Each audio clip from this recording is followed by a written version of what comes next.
여보, 나 이거 등에 발라줘. 어머, 이게 무슨 상처야?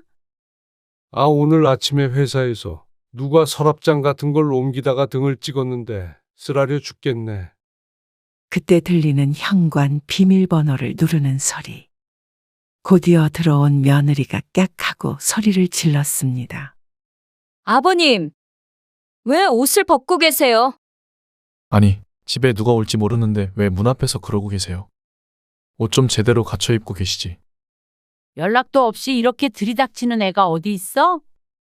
들이닥치다니요? 그냥 같이 밥 한 끼 먹으려고 왔죠. 애도 맡길 겸. 뭐? 이러고 어떻게 밥을 먹어? 얼른 나가봐. 주말에 우리 둘이 약속 있고 너희 때문에 네 아버지 욕실에서 나오지도 못하고 계신다. 가족끼리 뭐가 어때서요? 유정이는 그럼 왜 소리를 질러? 남이 집에 들어온 게 누군데? 누구더러 옷을 갖춰 입으라 그래?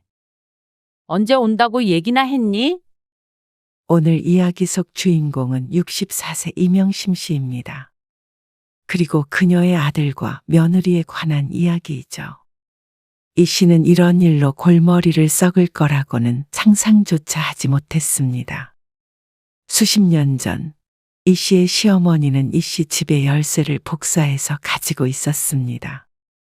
그래서 언제든지 원하는 때 찾아오곤 하셨습니다.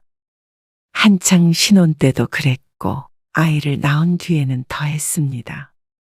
참다 못해 남편에게 말했더니 이 씨의 고충을 이해하고는 그 뒤로는 열쇠를 회수했죠. 물론 그 과정이 평탄한 것은 아니었습니다. 그래서 이 씨는 훗날에 며느리나 사위가 생긴다면 절대 그러지 말아야겠다고 생각했습니다. 하지만 그걸 며느리에게 자신이 당할 것이라고는 상상도 못했죠. 우연히 알게 된 현관문 비밀번호를 누르고 연락도 없이 찾아오는 아들 며느리 때문에 불편한 점이 이만저만이 아니었습니다. 이 씨도 그런 적이 없는데 아들이나 며느리는 자식이 부모 집에 드나드는데 초인종을 누르는 게 더 이상하다고 했습니다. 그러면서 이 씨를 매정한 사람 취급을 했습니다. 민망한 상황이 몇 번이나 연출이 됐는데도 말이죠. 그래서 비밀번호를 바꿨더니 무척 서운해했습니다. 어째서 젊은 사람들이 개인 사생활을 존중해주지 않나 싶었습니다. 당해보질 않으니 모르는 듯 했습니다. 얼마나 불편하고 불쾌한 일인지를 말이죠. 그래서 눈에는 눈, 이에는 이가 무엇인지 보여줄 작정이었습니다.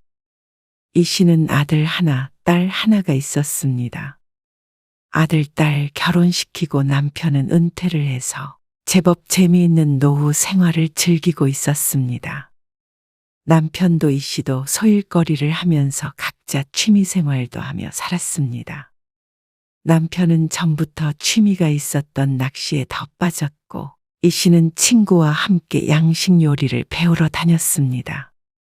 한식은 이제 지겹고 TV에 나오는 프로그램을 보다가 충동적으로 학원에 등록한 것이었는데 생각보다 재밌고 보람 있어서 꾸준히 배우고 있었습니다. 손주가 아주 어렸을 때 평일 오전에는 아들네 집에 가서 아이를 봐주곤 했습니다.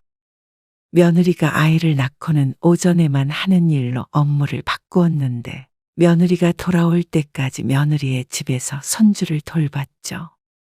이 씨는 그날도 똑같이 아들네 집 현관 앞에 섰습니다. 그리고 초인종을 누르려다가 말고 주먹진 손으로 통통 문을 두드렸습니다. 잠시 기다렸지만 인기척이 들리지 않았습니다. 그래서 이번엔 좀 더 강하게 쿵쿵 두드렸습니다. 하지만 여전히 묵묵부답이었습니다. 지난주 금요일에 왔을 때 초인종을 눌렀더니 자꾸 애가 깬다며 며느리가 심통을 부렸습니다. 아이가 밤잠이 길지가 않아서 자는 시간이 일정치가 않아 아침에 잠드는 경우가 자주 있었는데 하필이면 그 시간에 손주가 자고 있었던 모양이었습니다. 그래서 며느리가 쟤는 초인종을 누르지 말고 차라리 문을 두드리라고 했죠. 하지만 그랬더니 안쪽까지 소리가 들리지 않는 모양인지 대답이 없었습니다. 하는 수 없이 초인종을 누르려다가 말고 혹시나 하는 생각에 휴대폰을 들었습니다. 유정아, 집 앞에 왔는데 문을 두드려도 대답이 없길래. 아, 어머님. 자고 있었어요. 잠시만요. 애도 깼어요. 아이 진짜. 그러고서는 뚝 끊어진 전화. 당황해서 이러지도 저러지도 못하고 서 있자 달칵 하는 소리와 함께 문이 열렸습니다. 며느리는 아이를 안은 채였습니다. 내가 깨웠어? 미안해. 아니에요. 진동 소리가 커요. 하지만 말과는 다르게 며느리의 인상은 미세하게 구겨져 있었습니다. 이 씨가 도착하니 며느리가 아이를 넘겨주었습니다. 그리고는 외출 준비를 했습니다. 잠시 뒤 며느리가 외출하자 집에는 이 씨와 아이만 남겨졌습니다. 이렇게 몇 시간 있다가 오후 1시쯤 되면 다시 며느리가 왔습니다. 그때 집으로 가면 되기에 크게 힘들지는 않았습니다. 다만 조금 불편한 것은 있었습니다. 아이고, 오늘 날씨가 좋던데. 우리 애기 데리고 놀이터 잠깐 나갔다 오려고 했더니 할미가 비번을 모르네. 저번에도 잠깐 집 근처 슈퍼 좀 다녀왔으면 했는데 다시 들어오질 못하기 때문에 안 나갔었습니다. 중요한 일이 아니라 말았는데 오늘 같은 때는 비밀번호를 물었으면 하기도 했습니다.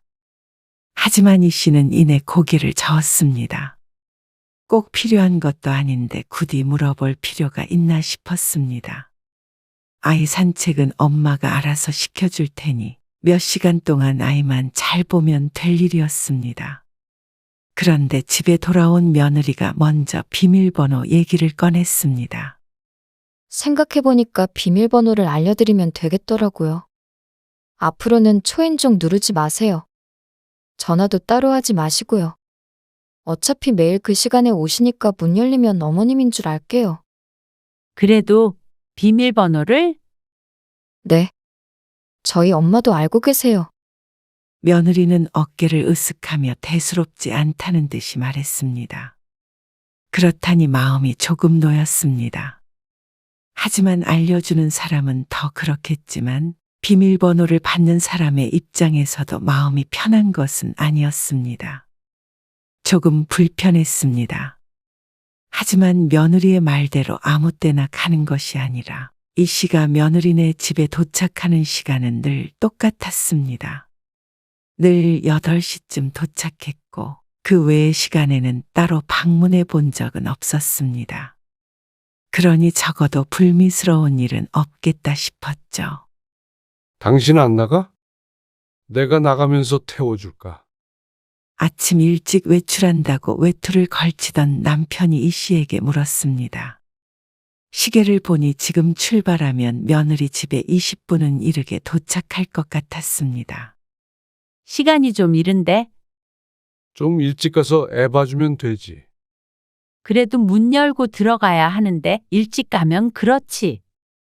그래봤자 10분, 20분 아니야? 10분, 20분이면 얼마나 많은 걸 할 수 있는 시간인지 당신이 알아? 예전에 시부모님이 방문한다고 하면 서둘러 정리하고 치우고 하는데 10분이란 참 소중한 시간이었습니다. 애 키우고 정신없이 살다 보면 늘 깔끔한 모습만 보여줄 수는 없으니 말이죠. 그래도 버스 타고 가면 한참 돌아서 가잖아. 그래? 그럼 일단 태워줘. 그리고 이 씨는 예상한 것처럼 일찍 아들네 집 앞에 도착했습니다. 남편은 약속이 있어서 곧장 떠났고 이 씨는 백일동 앞에 있는 작은 놀이터로 갔습니다. 그리고 그곳 벤치에 앉아서 시간이 지나길 기다렸습니다. 날이 조금 쌀쌀해서 약속된 시간을 5분 남겨두고 자리에서 일어났습니다. 그리고 현관에서 비밀번호를 치고 들어가니 자다 깬 듯한 모습의 며느리가 보였습니다. 며느리가 시계를 힐끔 보더니 말했습니다. 애기 이제 잠들었어요. 그래? 이따가 일어나서 분유 먹이면 되지?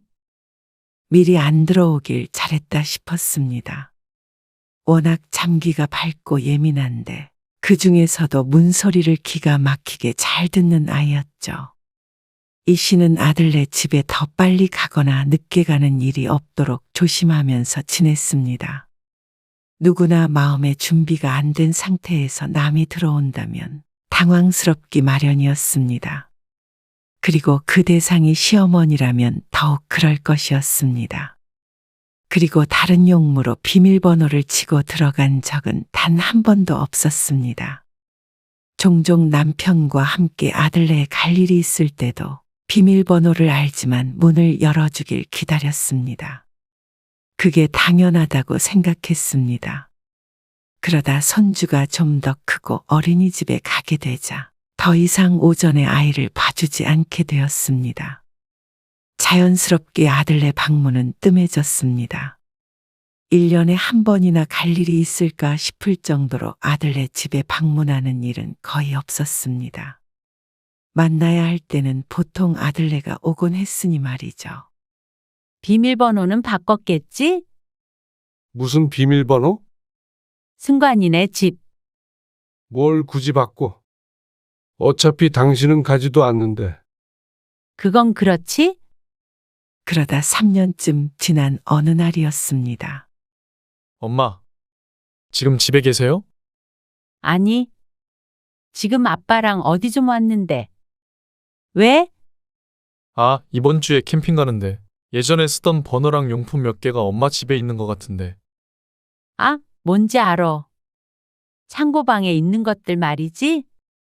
그거 가지러 가려고 했는데 이번 주 내내 시간이 없을 것 같아서 오늘 가서 갖고 와야 돼요. 그래? 우리 늦게 들어가는데? 그러면 그냥 가서 가지고 올게요. 그렇게 해.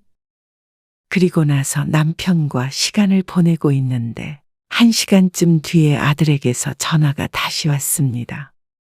엄마, 비밀번호가 안 맞는데요? 그제서야 아들이 비밀번호를 모르고 있다는 사실을 깨달았습니다. 이 씨는 집 비밀번호를 거의 바꾸지 않았는데 딸이 결혼하기 전에 무슨 기사님인지 누구인지에게 비밀번호를 알려준 일이 있었습니다. 그래서 쭉 남편의 생일로 하다가 그때 이 씨의 생일로 번호를 바꾸었습니다.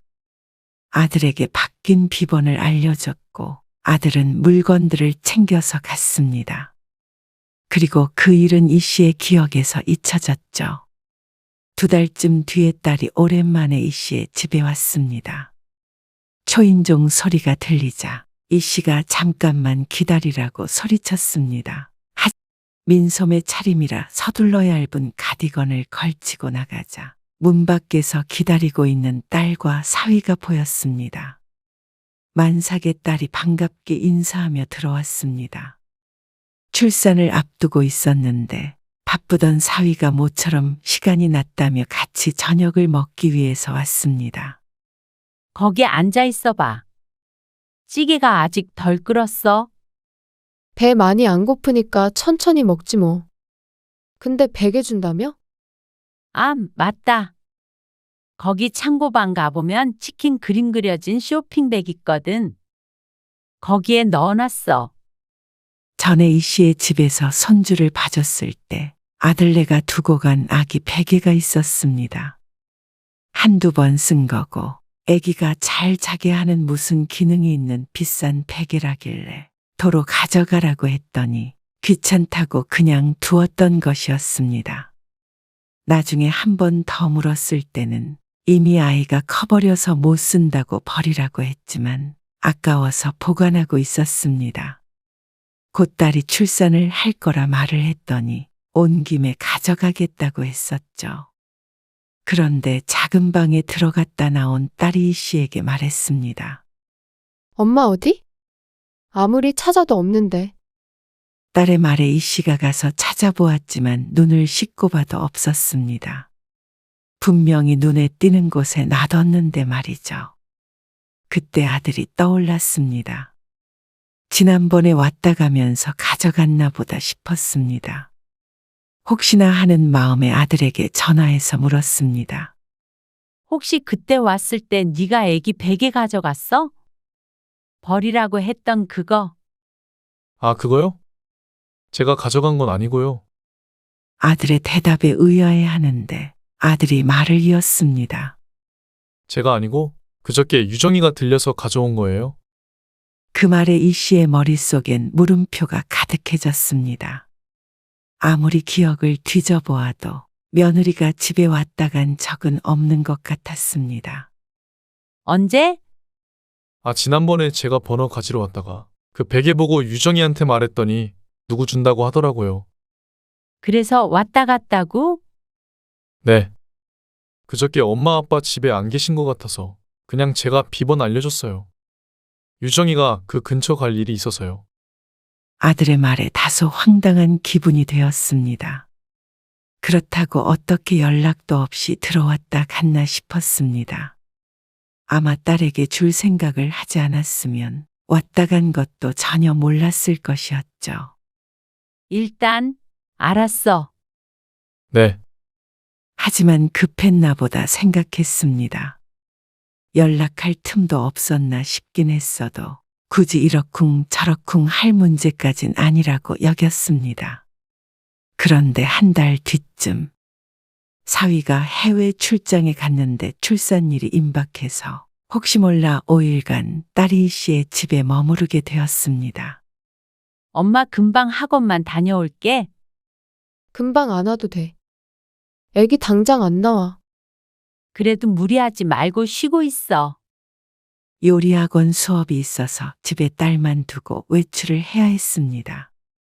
딸은 잠옷 차림으로 소파에 누워 TV를 보고 있었습니다. 그리고 수업이 끝나고 휴대폰을 확인하자 딸에게서 전화가 2통이나 와 있었습니다. 이 씨는 펄쩍 뛰며 놀랐습니다. 혹시나 진통이 있나 싶어서 얼른 다시 전화를 걸었습니다. 그러자 화가 난 딸의 목소리가 들렸습니다. 무슨 일 있어? 있어, 나 참 어이가 없어서. 왜 그러는데? 아니, 엄마. 새언니한테 비밀번호 알려줬어? 어? 무슨 비밀번호? 집 현관문 비밀번호 말이야. 아니? 아, 알고 있긴 할 거야. 왜 그러는데? 아니, 아까 전에 TV를 보고 있는데 갑자기 문 열리는 소리가 나는 거야. 아빠 저녁에 들어온다고 했는데 벌써 왔나 싶어서 보니까 글쎄, 새언니가 들어온 거야. 뭐? 내가 놀라니까 자기가 더 놀랐다면서. 왜 빈집에 와 있냐고 그러는 거야. 이 씨도 지금 무척 당황스러운 상태였습니다. 그러는 언니는 왜 빈집에 비밀번호를 치고 들어왔냐고. 엄마한테 말은 하고 온 거냐고 물어봤지. 그러니까 그냥 잠깐만 들린 거라서 말을 안 하고 왔다는 거야. 내가 복장도 그러고 그렇게 막 들어오면 어떡하냐고 물었어. 그랬더니 여자끼리 뭐가 어떠냐고 그러는 거야. 딸이 열이 받은 듯 말했습니다. 그래서 왜 온 거래?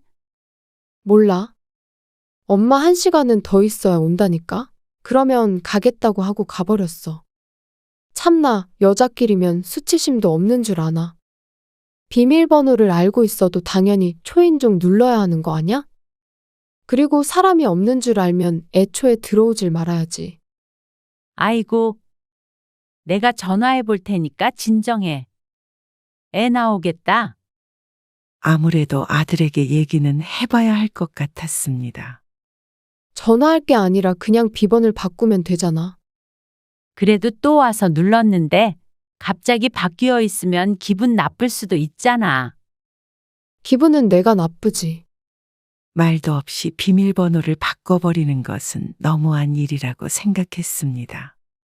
그것보다는 앞으로 그런 식으로 와서 문을 열고 들어오지 않도록 잘 돌려서 말하는 게 나은 것 같았습니다. 그래서 이 씨는 며느리가 아닌 아들에게 전화를 걸었습니다. 그리고는 있었던 일에 대해 설명했더니 아들의 반응이 예상과 달랐습니다. 애써 조심스럽게 말을 꺼낸 보람이 없었습니다. 그게 뭐가 어때요? 가족끼리 비밀번호 알고 있을 수도 있고 말없이 그냥 갈 수도 있는 거지. 그럼 저도 엄마 집에 가면 비밀번호 누르고 들어가면 안 돼요? 딸과 사위는 꼭 초인종을 누르고 왔습니다. 같이 살 때는 물론 그렇지 않았지만 이제는 따로 살기 때문에 이 씨도 그게 당연하다고 생각했습니다. 하지만 아들은 왜 부모 집에 가는데 그냥 들어가면 안 되느냐는 것이었습니다. 그렇게 따지면 애매하긴 했지만 그래도 사생활이라는 게 있으니 아무 때나 불쑥 문을 열고 들어오는 건 조금 그렇지 않나 싶었습니다. 저나 유정이나 똑같은 자식이잖아요. 며느리라고 너무 그러지 마세요. 아무리 그래도 제가 어떻게 유정이한테 엄마가 이렇게 말했으니 조심하라고 하겠어요. 분명 서운해하죠. 이 씨는 어쩐지 아들에게 설득당하는 듯한 기분이었습니다. 그리고 갈 일이 뭐 그렇게 많겠어요? 벌써 2번이나 왔지만 아들의 말처럼 또 며느리가 시부모 집에 찾아올 일이 뭐가 있을까 싶었습니다. 그래서 그러려니 하기로 했습니다. 괜히 이러쿵 저러쿵 따져서 서로 기분 상하게 할 필요가 있나 싶었죠. 그런데 그렇게 생각한 지 보름 만에 또 며느리가 들이닥쳤습니다. 이 씨가 남편과 함께 식사를 하고 있었는데 연락도 없이 찾아온 것이었습니다. 놀란 이 씨 부부에게 며느리가 태연하게 말했습니다. 애기 좀 잠깐 맡기려고 왔어요. 뭐? 지금 급하게 어디 좀 가봐야 하는데요. 이따가 10시 전에 데리러 올게요. 여기, 애기 옷이랑 있어요. 아니, 연락도 없이 이게 무슨 일이야? 급한 일이라 그냥 왔어요. 어차피 지금 시간에 집에 계신 거 아니까요. 그러면서 다시 신발을 신더니 부탁한다는 말을 남기고 나가버렸습니다. 이 씨는 이게 무슨 일인가 싶었습니다. 길 가다가 날벼락이라도 맞은 기분이었습니다. 아무리 급하다고 한들 이렇게 갑작스러운 행동을 하나 싶었습니다. 여태껏 이 씨가 없는 시간에 며느리가 몰래 왔다 갔다고 생각했는데 그게 아니었습니다. 그냥 아무 때나 온 것이었습니다. 친정집 마냥 이렇게 드나드는 며느리를 보니 조금 당황스러웠습니다. 남편도 어떻게 저렇게 자연스럽게 집에 들어오느냐며 황당해했습니다. 그래도 문은 두드리고 와야 하는 거 아니야? 며느리는 약속한 대로 몇 시간 있다가 아이를 데리러 왔습니다. 그렇지만 그 뒤로도 종종 이런 일이 생겼습니다. 그 전에는 오지도 않았으면서 비밀번호를 알게 되니 편하게 드나들어도 된다고 생각하는 것 같았습니다. 지나가다가 들렀는데 반찬 좀 싸가겠다고 한 적도 있었고 또 아이를 갑자기 맡기고 간 적도 있었습니다. 그래서 남편도 불편한 기색이 역력했습니다. 아무리 자식 며느리라도 부담스러운 것 같았습니다. 아니, 며느리라 더 그랬을 것이었습니다. 며느리가 언제 올지 몰라 편하게 있질 못한다며 투덜댄 적도 있었습니다. 그래서 이 씨가 며느리 기분 상하지 않게 지나가는 투로 말한 적이 있었습니다. 그랬더니 초인종 누르면 이 씨가 문을 열어주러 나오는 게 더 귀찮지 않느냐고 대수롭지 않게 얘기했습니다. 저는 친정집에 그냥 들어가는데요. 어머님도 저희 집에 비번 치고 들어오셨잖아요. 그때랑은 상황이 달랐습니다. 이 씨는 약속된 시간에 방문하는 것이었고 며느리는 대중이 없었습니다. 결국 얘기를 꺼내본 보람도 없었습니다. 이 이야기를 다른 친구에게 하자 오히려 이 씨를 부러워했습니다. 나도 그런 며느리 있었으면 좋겠는데? 살갑고 얼마나 좋아. 나 옛날에 아들네 집에 비밀번호 치고 들어갔다가 영 끊자는 소리까지 들었잖아. 나쁜 놈! 그 집 내가 해준 집이고 결혼 전에도 그렇게 자주 드나들었었는데 결혼했다고 비밀번호 싹 바꿔버리고 근처에 얼씬도 못하게 해. 올 때는 꼭 열흘 전에는 알려달라고 그러고 말이야. 이 씨는 그게 맞는 게 아닌가 싶었습니다. 며느리가 그렇게 불쑥불쑥 들어와도 괜찮아? 뭐 어때? 가족인데. 그렇게 못하게 하는 게 너무 정없지. 아들네도 그렇게 말하고 친구도 같은 생각이니 이 씨 부부가 너무 팍팍하게구나 싶었습니다. 그런데 며느리는 오긴 오지만 친구가 말한 것처럼 그렇게 살갑게 구는 편은 또 아니었습니다. 시부모가 보고 싶다거나 같이 시간을 보내고 싶어서 왔다기보다는 꼭 용건이 있었습니다. 무언가를 가지러 오거나 애를 맡기러 오는 그런 때 말이죠. 친딸보다도 격없게 행동하는 것과는 다르게 조금 대면대면한 면도 없지 않아 있었습니다.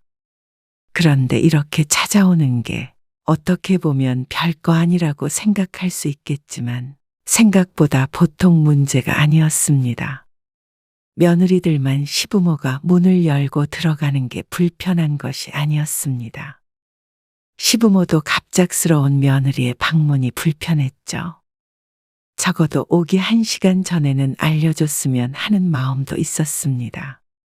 아무리 깔끔하게 사는 사람이라도 집에 누가 온다고 하면 그래도 조금은 준비가 필요했습니다. 거실 테이블도 좀 정리를 하고 청소기도 한번 돌려야 마음이 편했죠. 하지만 그럴 시간도 주지 않았습니다. 그런데 아니나 다를까. 며느리가 애를 맡기고 가면서 누군가와 통화하는 소리를 우연히 듣고 놀랄 수밖에 없었습니다. 집? 그렇게 깔끔하진 않지. 내가 들어가면 뒤늦게 청소기 돌리고 하셔. 그냥 그러려니 해. 애한테 더럽게는 안 하시겠지, 설마. 아마도 안사돈과 통화를 하는 모양이었습니다. 끝까지 듣진 못했지만 어쨌거나 얼굴이 뜨끈뜨끈해졌습니다. 둘만 사는 집이라 크게 더럽혀질 일도 없지만 그렇다고 먼지 하나 없이 깔끔하냐 묻는다면 자신은 없었습니다. 하지만 아이가 왔기에 청소기를 돌린 것뿐인데 그걸 가지고 뒷얘기를 하나 싶었습니다. 그때부터 신경이 쓰이기 시작했습니다. 며느리가 찾아온 횟수를 손으로 꼽자면 그리 빈번하다고 할 수는 없겠지만 미리 연락을 주지 않으니 늘 불안했습니다. 청소도 괜히 수시로 하게 되고 외출을 할 때도 혹시 내가 없을 때 며느리가 왔다 갈까 싶어서 주변을 한 번 더 점검하기도 했습니다. 하지만 이 짓도 할 짓이 못 된다고 생각했습니다. 내 집인데 왜 편하게 있지도 못하나 생각이 드니 억울하기도 했죠. 앞으로는 올 때 미리 전화라도 한 통 해줘. 일주일 전까지는 아니더라도 적어도 하루 전에는 알려줘. 그리고 들어올 땐 초인종 누르면 열어줄게. 그랬더니 아들도 그렇고 며느리도 그렇고 서운해하는 기색이 역력했습니다. 아니, 그냥 들어가면 뭐가 어때서 그래요? 집에 있을 때는 금방 문 열어주잖아. 그래도 누가 왔다는 건 알고 문을 열어줘야지. 그리고 없을 때도 그냥 들어오지 말고 전화 한 통은 줘. 아니, 누가 뭐 훔쳐가요? 아들은 이 씨가 너무하는 것이라고 했습니다. 다른 부모는 안 그런다고 말이죠. 자식이 마음대로 부모 집도 못 드나든다면서 화를 냈습니다. 하지만 이 씨는 지난번처럼 아들의 말에 휘둘리지 않았습니다. 어쨌거나 아들 말대로 지내보았는데 이래저래 불편함이 컸으니 말이죠. 그리고 그 얘기를 들은 딸은 오히려 황당하다는 반응이었습니다. 진짜 새언니 특이하네. 오빠도 웃기고. 나도 엄마 집에 그렇게 들어가지는 않는데. 그러면 반대로 시어머니가 그렇게 막 들어가면 좋나? 기겁할걸? 이 씨도 해보진 않았지만 딸과 같은 생각이었습니다. 그러니 이쯤에서 확실히 얘기하는 게 나았습니다. 그 일이 있고 아들 며느리는 한참을 전화를 걸지 않았습니다.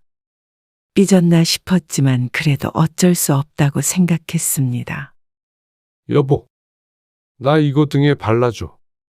씻으려고 욕실에 들어갔던 남편이 팬티바람으로 다시 나와서 연고를 내밀며 말했습니다.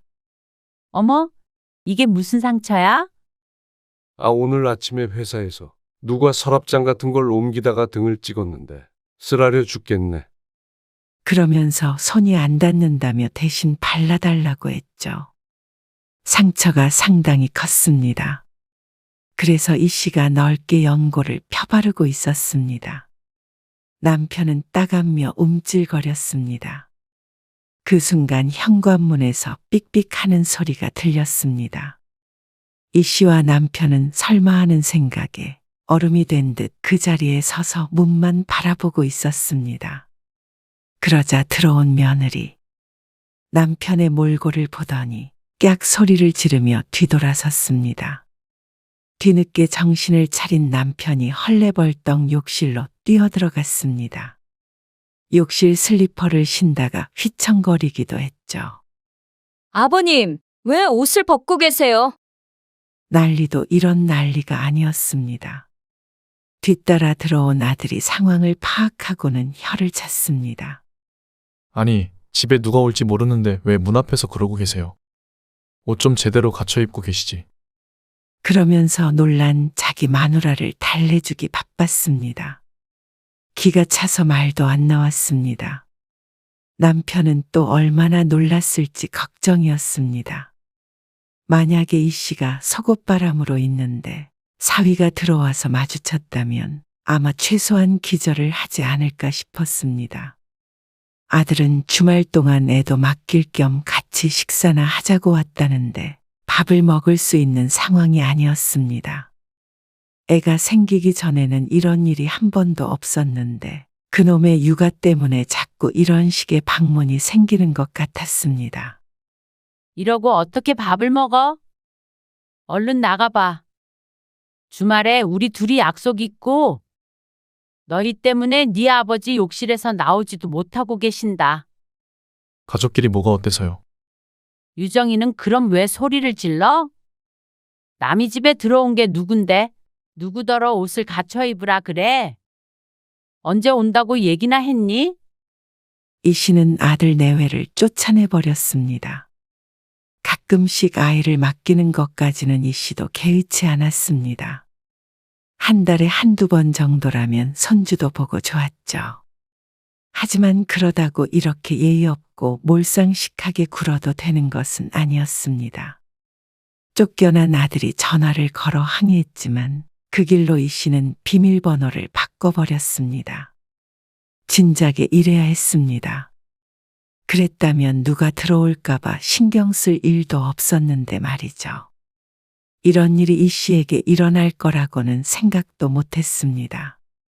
며느리가 오히려 걱정해야 하는 거 아닌가 싶었습니다. 이 씨도 며느리 집 비번을 알고 있었으니 말이죠. 어째 반대로 된 상황에 어이가 없었습니다.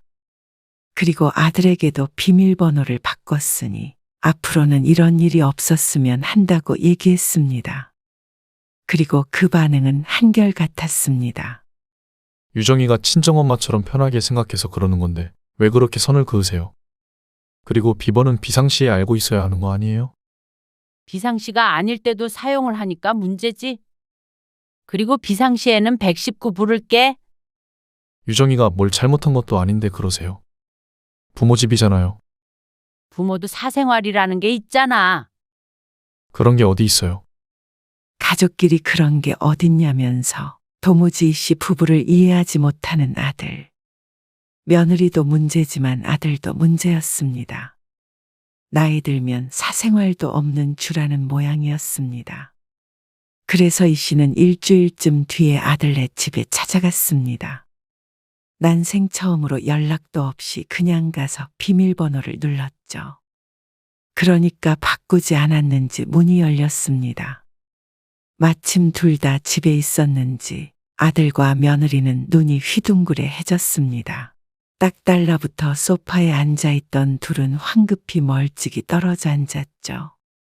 연락도 없이 어쩐 일이세요? 이 씨는 그러면 그렇지 생각했습니다. 이 말이 먼저 튀어나오는 게 정상적인 반응이었습니다. 이게 상식이었죠. 그냥 지나가다가 한번 들러봤어. 그러자 아들이 황당하는 반응이었습니다. 무슨 일인데요? 일은 무슨. 그냥 우리 손주도 잘 있나 한번 보고 그럴라 그랬지. 그리고 이 씨는 바로 다음 날에도 찾아갔습니다. 아들은 없고 며느리만 있었는데 팬티가 다 보일 정도로 짧은 반바지와 민소매 티셔츠를 입고 있었습니다. 며느리가 화들짝 놀라서 옷을 걸치고 나왔는데 이 씨가 웃으며 말했습니다. 그냥 편히 있지. 여자끼린데 뭐. 그러자 며느리의 표정이 몹시 볼만해졌습니다. 딱 2번. 그렇게 찾아가서 비밀번호를 치고 들어가자 아들에게서 바로 연락이 왔습니다. 그래놓고는 이 씨의 행동을 나무랐습니다. 왜 안 하던 행동을 하고 그러세요? 왜? 자식 집에 부모가 마음대로 가지도 못해? 그래도 저 있을 때도 아니고 유정이 혼자 있을 땐 그러지 마세요. 뭐가 어때서? 딸처럼 생각해서 그런 건데. 네가 전에 그랬잖아. 유정이가 나를 친정엄마처럼 생각해서 그러는 거라고. 이참에 바뀐 비번 다시 알려줄까? 아니요. 안 알려주셔도 되니까 앞으로는 그러지 마세요. 참 황당한 소리였습니다. 딱 2번 만에 이럴 거면서 가족이니 자식이니 해가면서 따졌나 몰랐습니다. 저희도 초인종 누를 테니까 엄마 아빠도 그렇게 하세요. 아니, 말없이 찾아오지 마세요. 제 딴엔 기분이 상했다고 그러는 모양이었지만 그게 이 씨가 바라던 바였습니다. 그래. 그렇게 하자. 그러면 아무리 부모 자식이라도 지킬 건 지켜야지. 아들은 참 하는 소리를 내며 전화를 끊었습니다. 그리고 나서 한 주쯤 있다가 전화를 했습니다. 애 좀 맡길게요. 오늘 말고요. 이번 주말에요. 웬일로 미리 다 연락을 줬습니다. 이번 주에 바빠서 안 돼. 설마 거절당할 거라고 생각을 못했는지 아들이 잠시 말이 없었습니다. 미리 연락하라면서요. 미리 말해도 바쁘면 못 봐주는 거지. 이 씨 부부는 정말로 이번 주말 내내 약속이 있어 바빴습니다. 그런데 아들을 우선해서 애를 봐줄 수는 없었습니다. 아들은 그게 또 섭섭한 것 같았습니다. 하지만 이 씨는 이번 일로 깨달았습니다. 자식과도 적당한 거리가 필수라는 사실을 말이죠. 그 전에도 그런 이야기야 자주 들었지만 이렇게 몸소 깨닫게 된 건 처음이었습니다. 그러니 아들네 부탁도 적당히 들어주고 적당히 거절하는 때도 필요했습니다. 너무 모든 걸 자식에게 맞출 필요는 없었죠. 부모도 생활이 있고 사생활이 있고 인생도 있다는 걸 아들도 깨달았으면 하는 마음이었습니다. 여러 번 거절하자 아들 며느리는 더 이상 아이를 맡기지 않게 되었습니다. 그러다 보니 자연스레 조금 먼 사이가 되었습니다. 하지만 그동안 가까이 지냈던 것이지 지금 사이가 딱 나쁘지 않다고 생각했습니다. 이 씨는 바뀐 비번을 딸에게도 알려주지 않았습니다. 딸도 아들도 이 씨도 독립된 가정으로 지내는 게 서로에게 좋을 것 같았죠. 그렇게 했어도 아무 일도 벌어지지 않았고 자식들과 사이가 크게 틀어지지도 않았습니다. 결국 지킬 예의만 지키면 오히려 싸울 일이 없으니 말이죠.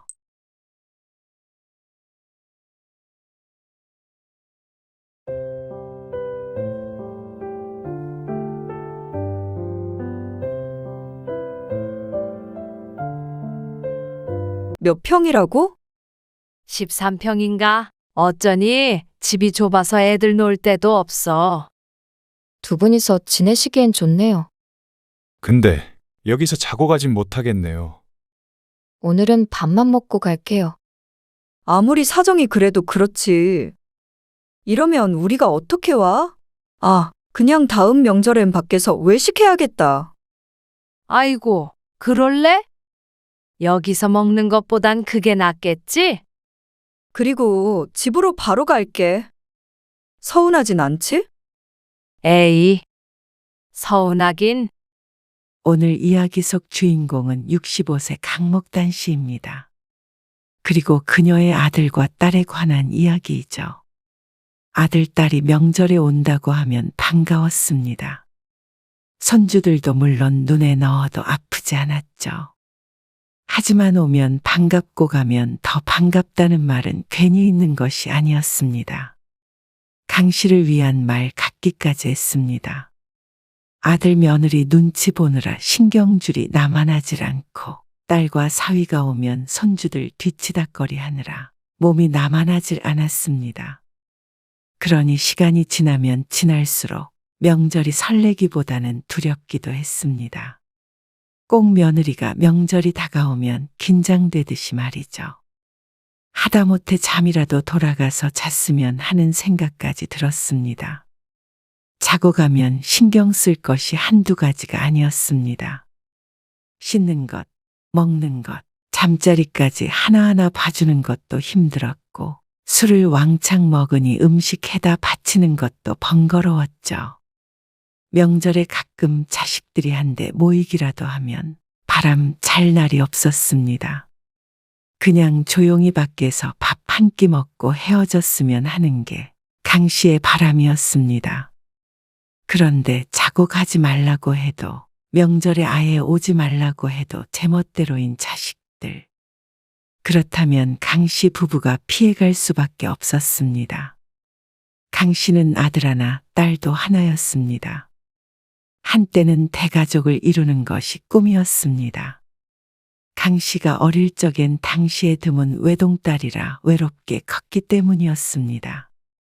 경제적 여건 때문에 둘만으로 만족을 해야 했지만 지금 생각해보면 거기서 멈췄던 것이 다행이었습니다. 자식을 두어 더 낳았다면 어땠을까 생각하면 고될 것이라는 상상밖에 되지 않았습니다. 자식들이 큰 사고를 친다거나 발길을 끊는다거나 하는 것도 아니었습니다. 주변 사람들 말을 들어보면 그런 경우 때문에 다들 말년에 괴로워하는데 말이죠. 하지만 그럼에도 불구하고 나이가 들면 들수록 자식들은 강 씨 부부를 애먹였습니다. 오죽했으면 자식이 그만 찾아왔으면 하는 생각까지 했을까요? 자식들 다 시집 장가 보내니까 한숨 좀 돌릴 것 같아. 나도 그래. 딸내미도 벌써 애가 둘이지. 세월 참 빠르다. 그러네. 시집 안 간다던 딸내미도 어떻게 잘 살고 있네. 아이고 손주들 많아 부럽다. 나이 들면 그 재롱 보는 맛에 사는 거지. 친구의 말에 강 씨는 웃었습니다. 아들은 일찍이 독립해서 따로 살다가 10년 전에 결혼을 했습니다. 그리고 딸도 4년 전에 결혼을 했는데 그때까지도 독립하지 않고 강 씨 부부와 살고 있었죠. 시집을 안 가겠다는 말까지 해서 제 아버지 뒷목을 잡게 하더니 지금은 벌써 두 아이의 엄마가 되었습니다. 그리고 아들도 자식이 둘이라 강 씨 부부는 손주가 넷이나 됐죠. 며느리랑 사이는 좋다고 그랬었나? 나는 우리 며느리랑 통화해본 지가 한 5년은 된 것 같아. 애도 없으니까 뭐 애라도 봐달라는 연락도 할 일이 없고 말이야. 섭섭하다는 듯이 말하는 친구의 말을 들으며 강 씨는 씁쓸한 미소를 지었습니다. 그에 관련해서는 사실 강 씨도 자랑할 것이 없었습니다.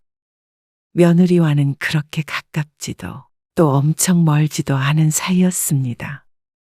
평범하다면 평범한 축에 속하나 사실 모르겠다는 게 솔직한 마음이었습니다. 전화통화는 잘하지 않고 특별한 날에만 한 번씩 전화가 왔습니다. 아들이 결혼한 지 얼마 안 됐을 때는 꽤나 자주 했는지 말이죠.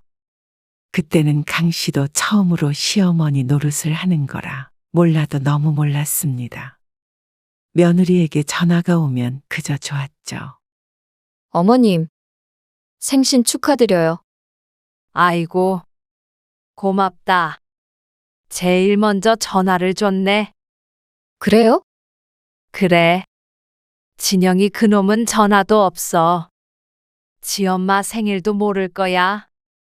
대신 제가 전화 드리잖아요. 그래서 더 좋지. 아, 참. 지난번에 싸준 반찬 다 먹었다며? 아, 네. 어머님 안 힘드시면 반찬 좀 더 해주세요. 그래? 맛있게 먹었어? 네. 다 좋아하는 것들이에요. 다행이네. 밥 잘 챙겨 먹어.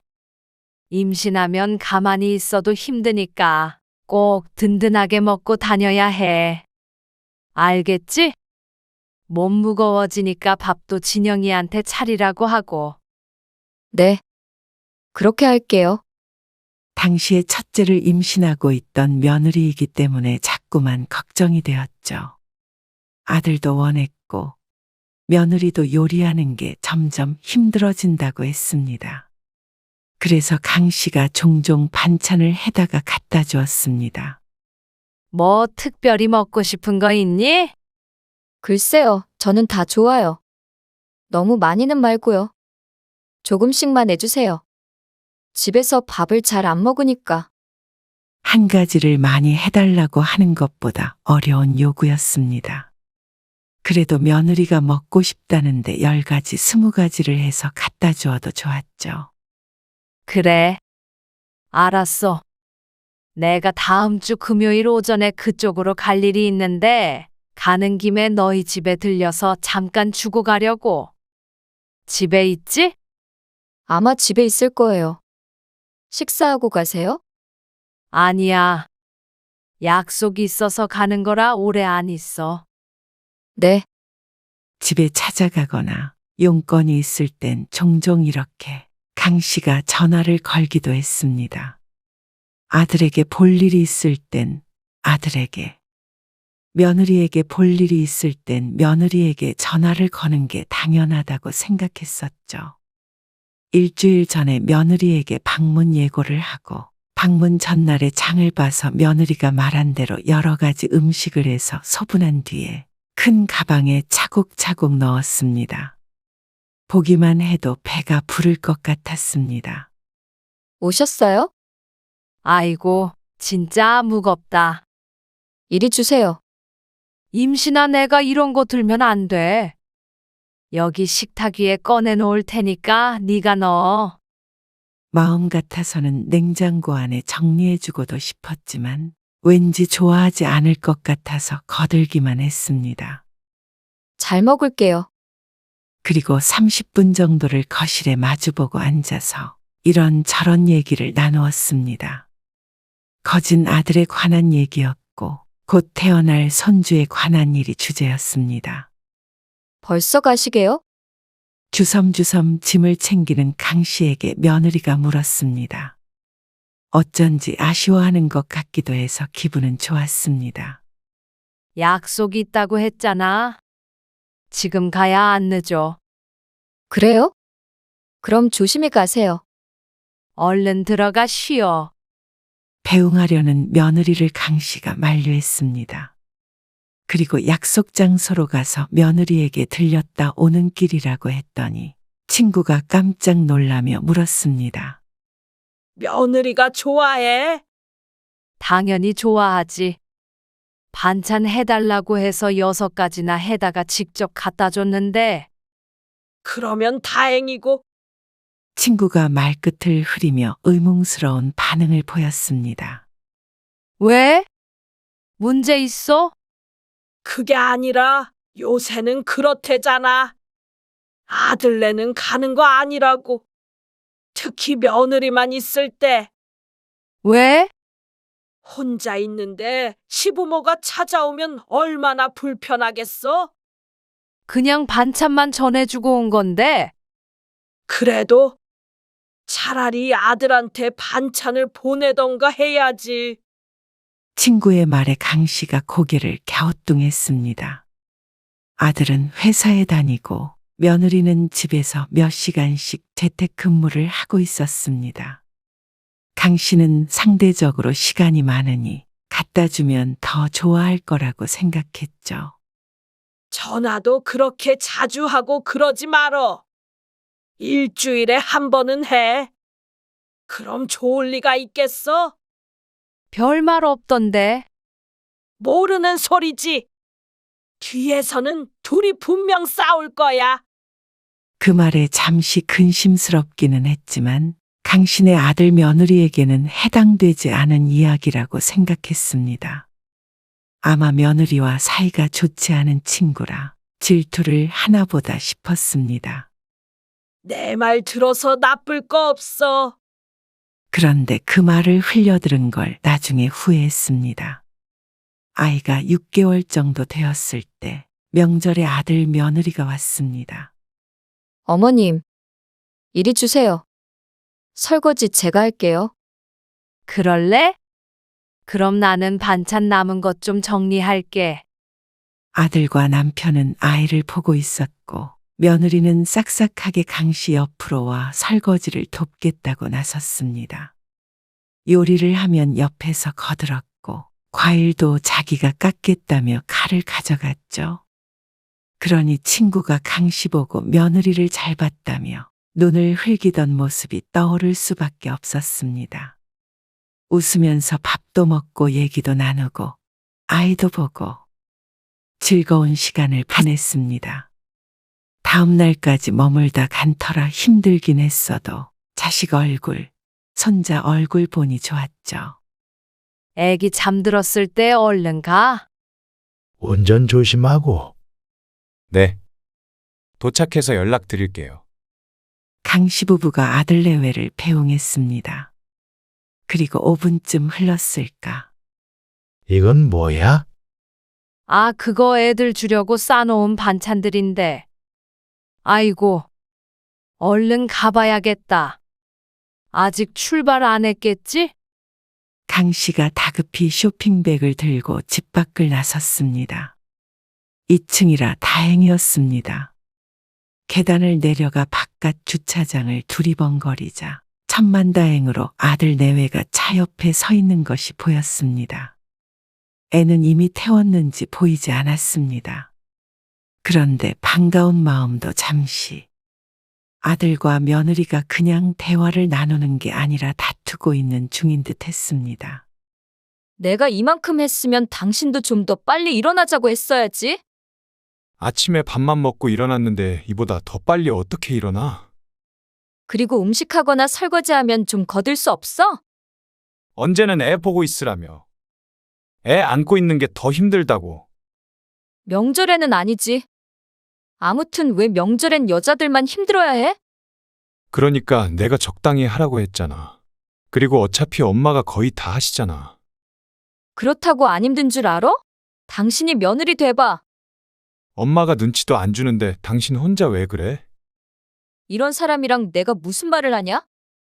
아, 도대체 왜 그러는 거야? 매번 명절마다.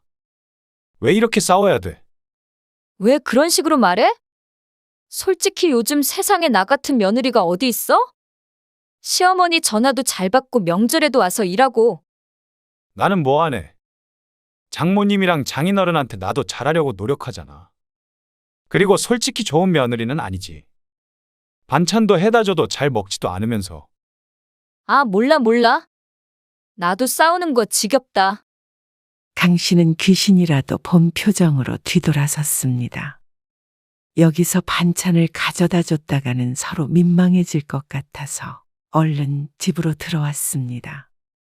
그리고는 몇 날 며칠을 고민에 빠졌습니다. 며느리가 그런 불만이 있을 거라고는 생각하지 못했습니다. 아들에 대한 불만보다도 시어머니인 강씨 때문에 둘의 갈등이 큰 것 같았죠. 명절에도 며느리에게 전을 부치게 한다던가 고된 노동을 하게 한 적은 없었습니다. 되도록이면 강씨가 했죠. 하지만 그것도 며느리에게는 부담스럽고 힘든 일인 것 같았습니다. 그리고 전화나 반찬 문제도 그랬고 말이죠. 겉으로는 호호하다가 매번 명절마다 이렇게 돌아가서 싸웠나 싶으면 착잡하기도 했시옵뿐이다. 그걸 알게 된 이상 강씨가 이전처럼 며느리를 대하기도 힘들었죠. 그래서 그 뒤로는 명절에 며느리가 와도 아들을 시키면 시켰지 며느리에게 뭘 하라고 한 적은 한 번도 없었습니다. 국자를 들고 있어도 얼른 뺏어버렸습니다. 그러면 둘이 명절 때문에 싸울 일은 없지 않나 싶었습니다. 그러니 해를 거듭할수록 아들 며느리를 맞는 게 아니라 시부모를 맞는 기분이 되었습니다. 말 하나, 행동 하나에도 조심하게 되었고 참 비위 맞추기 힘들다는 생각을 했죠. 강 씨는 며느리에게 전화도 거의 하질 않게 되었습니다. 어쩌다 며느리에게 전화가 오면 반갑게 받기는 하지만 예전에는 1, 2주에 한 번씩 했다면 지금은 1년에 한 번 할까 말까 하게 되었습니다. 엄마, 나왔어. 딸과 함께 보내는 시간도 쉬운 것만은 아니었습니다. 마음은 편했습니다. 사위가 딸과 초등학교 동창이었는데 어릴 때부터 가끔씩 보아온 사이였기에 며느리처럼 사위가 어렵지 않았습니다. 사위도 수더분한 성격이고 강씨 부부에게 엄마, 아빠하고 부르며 참 살갑게 대했습니다. 엄마, 저도 왔어요. 그래. 차 많이 막혔지? 점심 먹었어? 아직 안 먹긴 했는데 간단하게만 차려줘. 왜? 이따 약속 있어. 친구들 만나러? 만나야지. 그 친구들은 명절인데 아무 데도 안 간대? 다 여기 사는 친구들이니까 저녁에 잠깐 나오는 거지.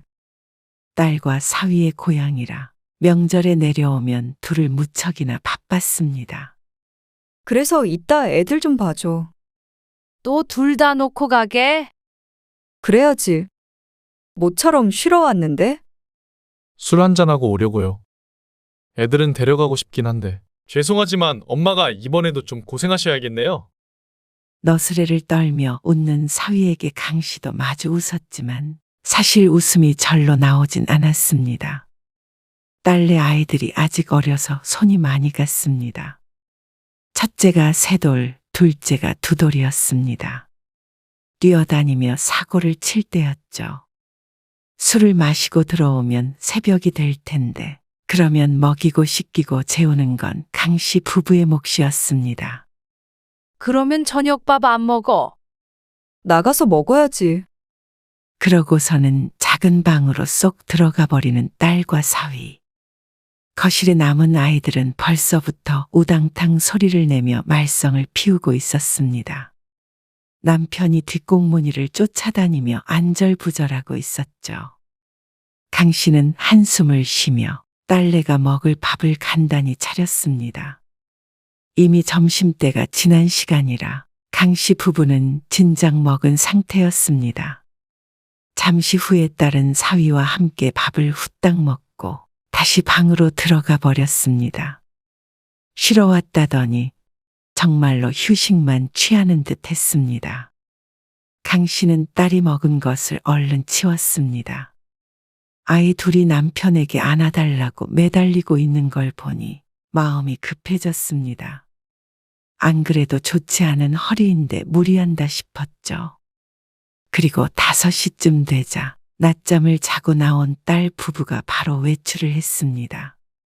그러니까 딸과 사위의 얼굴을 마주보고 대화한 것은 1시간, 아니 20분도 채 되지 않은 것 같았습니다. 애가 생기기 전에도 그랬었는데 애를 낳은 뒤로는 더욱 심했습니다. 부모를 만나러 명절에 내려오는 게 아니라 아이를 맡기고 일탈을 하기 위해서 오는 것 같았습니다. 거리가 좀 있기에 강씨 부부도 이런 때가 아니면 잘 보지 못하는데 말이죠. 저녁밥조차 같이 먹을 시간이 없었습니다. 그리고 그럴 거면 아이들 좀 데리고 가줬으면 하는 마음이 컸습니다. 명절 전날부터 아들 내외 챙기고 또 딸내 손주들 하루 종일 보고 내일 아침까지 수발들 생각을 하니 눈앞이 깜깜해지는 기분이었습니다. 결국 딸과 사위는 새벽 2시 반에 집에 들어왔습니다. 아침에는 아주 늦은 시간에 일어나 결국엔 세 끼 중에서 한 끼도 함께 먹질 못했습니다. 해장국까지 당당하게 요구하니 황당하기도 했죠. 딸까지 돌아가자 강 씨도 남편도 녹초가 되었습니다. 이렇게 명절을 한 10년만 더 지냈다가는 무슨 병이든 걸릴 것 같았습니다. 그리고 그 다음 명절도 또 그 다음 명절도 같았습니다. 그냥 이제는 명절에 오지 말래? 그러자 딸은 펄쩍 뛰었습니다. 1년에 내가 쉴 수 있는 유일한 날이 명절이야. 다른 친구들은 친정이 가까워서 매일도 맡긴대. 그리고 아들도 고개를 저었습니다. 아무리 그래도 그건 아닌 것 같아요. 며느리도 그러면 친정의 갈명분이 사라져서 그런지는 몰라도 그다지 달가워하는 기색이 아니었습니다. 그러던 어느 날이었습니다. 엄마, 이번 명절에는 엄마한테 먼저 가기로 했어. 그리고 나서 당일 아침을 먹고 시가에 가겠다는 딸. 사위랑 상의를 해서 그렇게 하기로 했다며 좋아했습니다. 반면에 강 씨는 잠시 고민에 빠졌습니다. 그렇게 되면 딸이 오는 때와 아들이 오는 때가 같아져서 온 식구가 한데 모이는 것이었습니다. 누군가는 좋겠지만 사실 강 씨는 그게 좋을지 의문이었습니다. 따로 와도 힘든데 같이 오면 혼이 나가버리지 않을까 싶었죠. 그리고 강 씨의 예상은 정확했습니다. 엄마, 예전에 작은 집으로 이사 가겠다고 하지 않았어? 그래. 근데 너희가 못 가게 했잖아. 불편할 것 같다고. 근데 내 말 듣길 잘했지? 그랬으면 이렇게 다 같이 모이지도 못하잖아. 몇 년 전에 이사를 할까 생각했던 적이 있었습니다. 이제는 둘밖에 없으니 집을 줄이는 게 여러모로 이득일 것 같았습니다. 결국엔 이것저것 따져보다 자식들이 싫어해 흐지부지 하게 되었었는데 이사했다면 이 많은 식구가 모이지도 못할 것 같았습니다. 자식들과 손주들까지 전부 합치면 총 8명이었습니다. 자식은 둘뿐이었는데 식구가 참 많이도 늘었다 싶었습니다. 거기에다가 강씨 부부까지 합치면 10명이라 집안이 북적북적할 수밖에 없었습니다. 대가족이 부럽지 않았습니다. 하지만 강 씨는 차마 웃지 못했습니다. 오자마자 드러누워버리는 딸, 아들과 술판을 벌인 사위, 그리고 며느리는 눈치 보여서 뭘 시키지도 못하니 10명의 입으로 들어가는 건 거의 강 씨 혼자 준비해야 했습니다. 남편이 옆에서 거둔다고는 하지만 그래도 구할은 강 씨의 몫이었죠.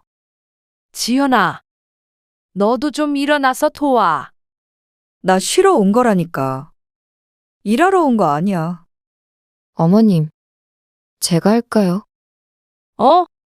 아니야. 앉아 있어.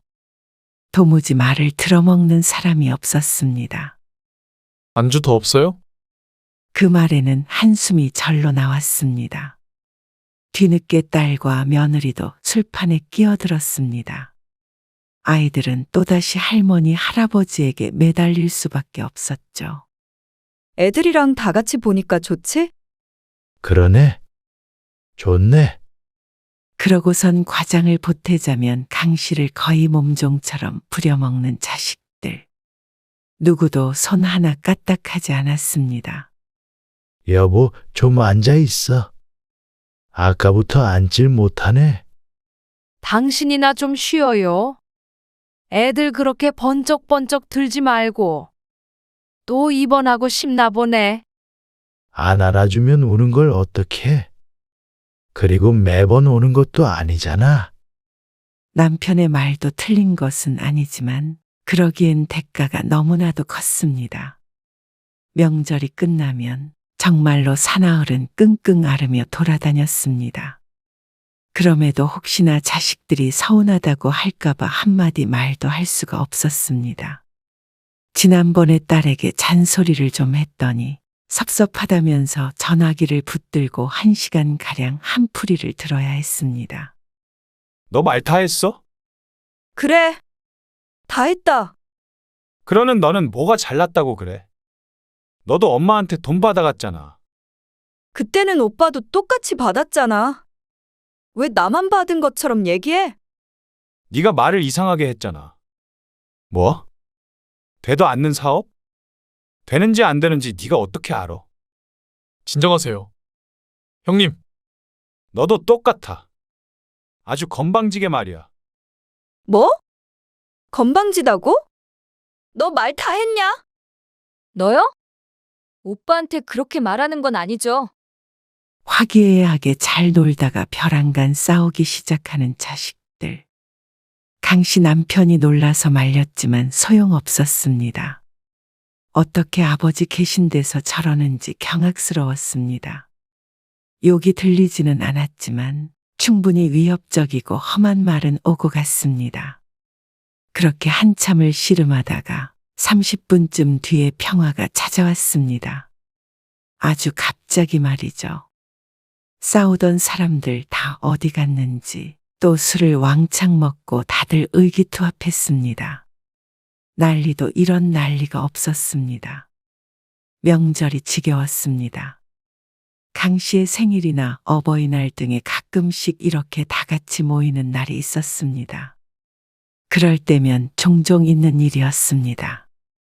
그러니 강 씨가 지겨운 표정을 짓는 것도 무리가 아니었습니다. 그 와중에 아이들은 방치되니 이 중에서 괴로운 것은 강 씨 부부뿐인 것 같았습니다. 다들 할머니, 할아버지가 알아서 보라는 식의 태도를 보였습니다. 다 잠들었어? 당신은 애들도 다 자. 거실이 시끌시끌하니 손주들이 잠에 쉽게 들지 않아 늦은 시간까지 강 씨가 재우느라 애를 먹었습니다. 겨우 재운 뒤에도 새벽까지 이어지는 술자리에 중간중간 강 씨가 들어가 막내를 다시 재워야 했습니다. 그리고 나서 같이 설핏 잠에 들었다 깨서 나와 보니 다들 골아떨어진 상태였습니다. 얼마나 먹었는지 여기저기 널브러져 있었습니다. 강 씨가 작은 방과 거실의 이부자리를 봐주고 깨워서 들어보내고 먹은 것을 정리하자 시간은 새벽 3시쯤 되었습니다. 아이고, 이게 뭐야? 그러고 별말을 하진 않았지만 남편의 심정을 알 것 같았습니다. 명절엔 다 같이 즐거워야 하는 거 아닌가 싶었습니다. 누군가는 애들을 봐야 하기에 부모에게 같이 앉아서 놀자는 소리를 하는 자식도 하나 없었습니다. 남들은 이런 명절이 좋은가 싶었습니다. 누군가는 명절에 자식들이 안 와서 서글프다던데 강 씨는 오히려 자식이 와서 서글픈 것 같았습니다. 기가 빨린다 빨려. 이 나이에 무슨 기가 남아있다고. 남편은 끙 하는 소리를 내더니 일어나서 안방으로 들어갔습니다. 그리고 다음 날 아침에 또다시 떡국과 북엇국 2가지를 끓이는 스스로를 발견한 강 씨는 속으로 다짐을 하게 되었습니다. 너희 이제 명절에는 정말로 오지 마. 엄마 아빠도 둘이서만 보내려고 하니까. 굳이 왜요? 나이 들어서 밥을 몇 끼나 차리고 치우고 하는 거 힘들어. 지난번부터 왜 자꾸 오지 말라고 그러세요? 그런 날 아니면 언제 가요? 집에. 도대체 이해를 하지 못하는 자식들. 오지 말라고 해도 도대체 들어먹지를 않았습니다. 아들도 딸도 오히려 그런 강 씨를 이상하게 여겼습니다. 나는 갈래. 안 가도 어차피 할 일도 없는데. 내려가서 친구들도 보고 해야지. 다 지들 마음대로였습니다. 오지 말라고 문이라도 걸어 잠글까 싶었습니다. 하지만 또 자식들과 등지고 살고 싶으냐 묻는다면 그것까지 바라는 것은 아니었습니다. 일단은 자식들이 집에만 안 찾아와도 좋을 것 같았죠. 이번에 크게 돈이 필요하게 됐어. 왜요? 무슨 일 있어요? 아빠가 예전에 알던 사람이랑 부동산 투자를 하나 했는데 글쎄 그게 잘못돼가지고. 네? 얼마나 투자했는데요? 그게 한 2억은 날려먹었다. 잠깐 융통한 돈으로 한 건데 그러자 아들이 말이 없었습니다. 저희도 요즘 사정이 그렇게 좋지 않아요. 경기도 안 좋고. 아들은 자신에게 돈을 달라고 할까봐 무서운 모양이었습니다. 저도 도와드리고는 싶은데. 어쩔 수 없지. 강 씨는 짐짓 슬픈 목소리로 대꾸했습니다. 죄송해요. 그리고 딸에게도 같은 말을 하자 돌아오는 반응도 비슷했습니다. 그래서 어떻게 하게? 우리도 여유가 없는데. 2억은 너무 크잖아. 어쩔 수 없지. 그래서 집이라도 팔아야 하지 않겠나 싶어. 딸도 무척 착잡해했습니다. 하지만 살던 집을 팔고 작은 곳으로 옮긴다는 말에 이번에는 반대하지 않았습니다. 정 같았으면 집을 왜 줄이냐고 잔소리를 퍼부었을 텐데 말이죠. 어쩌면 자식들에게 빚을 떠넘기지 않은 것에 감지덕지한 모양인 듯 했습니다. 그리고 강 씨 부부는 3개월 만에 집을 팔고 작은 집으로 이사를 해버렸습니다. 속전속결이었습니다. 그 전에도 계획했던 것이었기에 어떤 곳으로 갈지는 대략적으로 그림이 있었습니다. 그렇기에 빨리 일 처리를 할 수가 있었습니다. 몇 평이라고? 13평인가? 뭐? 그런 데서 어떻게 살아? 방도 따로 있어. 딸의 반응이 웃겼습니다. 평수가 작긴 하지만 강씨 부부는 아주 흡족한 집이었습니다. 평수도 둘이 살기에 딱이었습니다. 아담한 거실에 따로 안방까지 있으니 오히려 넓어서 청소만 힘든 큰 집보다는 나았습니다. 진작에 이럴 걸 싶었죠. 그리고 명절이 되자 아들이 내려오겠다고 했습니다. 너희 힘들 텐데 집이 좁아서 애들 놀 데도 없어. 일단 가볼게요. 그런데 막상 본 집의 크기에 놀랐는지 아들도 며느리도 잠시 말이 없었습니다. 두 분이서 지내시기엔 좋네요. 인테리어도 새로 하고 들어와서 딱 보기엔 무척 깔끔해 보였습니다. 근데 여기서 자고 가진 못하겠네요. 거실에서 자려면 자겠지만 오픈된 공간에서 불편하게 자야 할 것이었습니다. 그걸 좋아할 아들 며느리가 아니었죠. 애들도 답답한지 자꾸만 집에 언제 가냐고 물었습니다. 오늘은 밥만 먹고 갈게요. 처음으로 강 씨의 집에서 잠을 안 자고 돌아간 아들. 그리고 딸도 마찬가지였습니다. 어린아이들 둘과 함께 명절을 보낼 만한 크기의 집이 아니었습니다. 아무리 사정이 그래도 그렇지. 이러면 우리가 어떻게 와? 명절에 내려와서 애를 맡길 만한 환경도 아니었습니다. 거실이 넓으면 알아서 돌아다니라고 할 텐데 여기선 좁고 사방이 닫힐 거리들로 가득 차 있었습니다. 결과적으론 대성공이었습니다. 아, 그냥 다음 명절엔 밖에서 외식해야겠다. 아이고, 그럴래? 여기서 먹는 것보단 그게 낫겠지? 그리고 집으로 바로 갈게. 서운하진 않지? 에이, 서운하긴. 강 씨는 오히려 뒤돌아서며 웃었습니다. 자식 때문에 억지로 이사한 것이 아니라 원래부터 원했던 바였습니다. 거기에다가 자식들도 이제는 밖에서 보자고 하니 일석이조의 결과였습니다. 왜 진작에 이런 생각을 하지 못했는지 몰랐습니다. 아이고, 살맛 나네. 다음 명절에 아들, 딸과 갈비를 먹었고 집으로 돌아올 땐 둘이었습니다. 자식들과는 등을 진 게 아니라 오히려 사이가 좋아졌습니다. 누구 하나 서운한 사람이 없었습니다.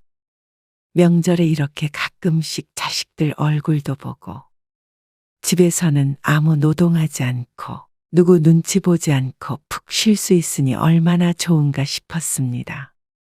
적당히 아담한 집이 아늑함을 더했습니다. 우리끼리 오붓하게 약주 한 잔 어때? 좋죠. 늘 지쳐서 제대로 된 명절을 보내지 못했는데 이제서야 정말로 사람들이 손꼽아 기다리는 명절이 된 것 같았습니다.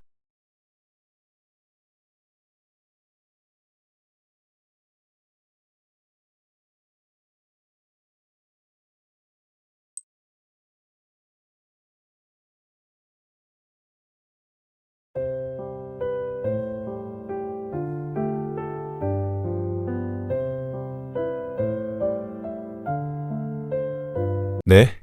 뭘 하라고요? 뭘 하긴. 음식 준비하자는 소리지.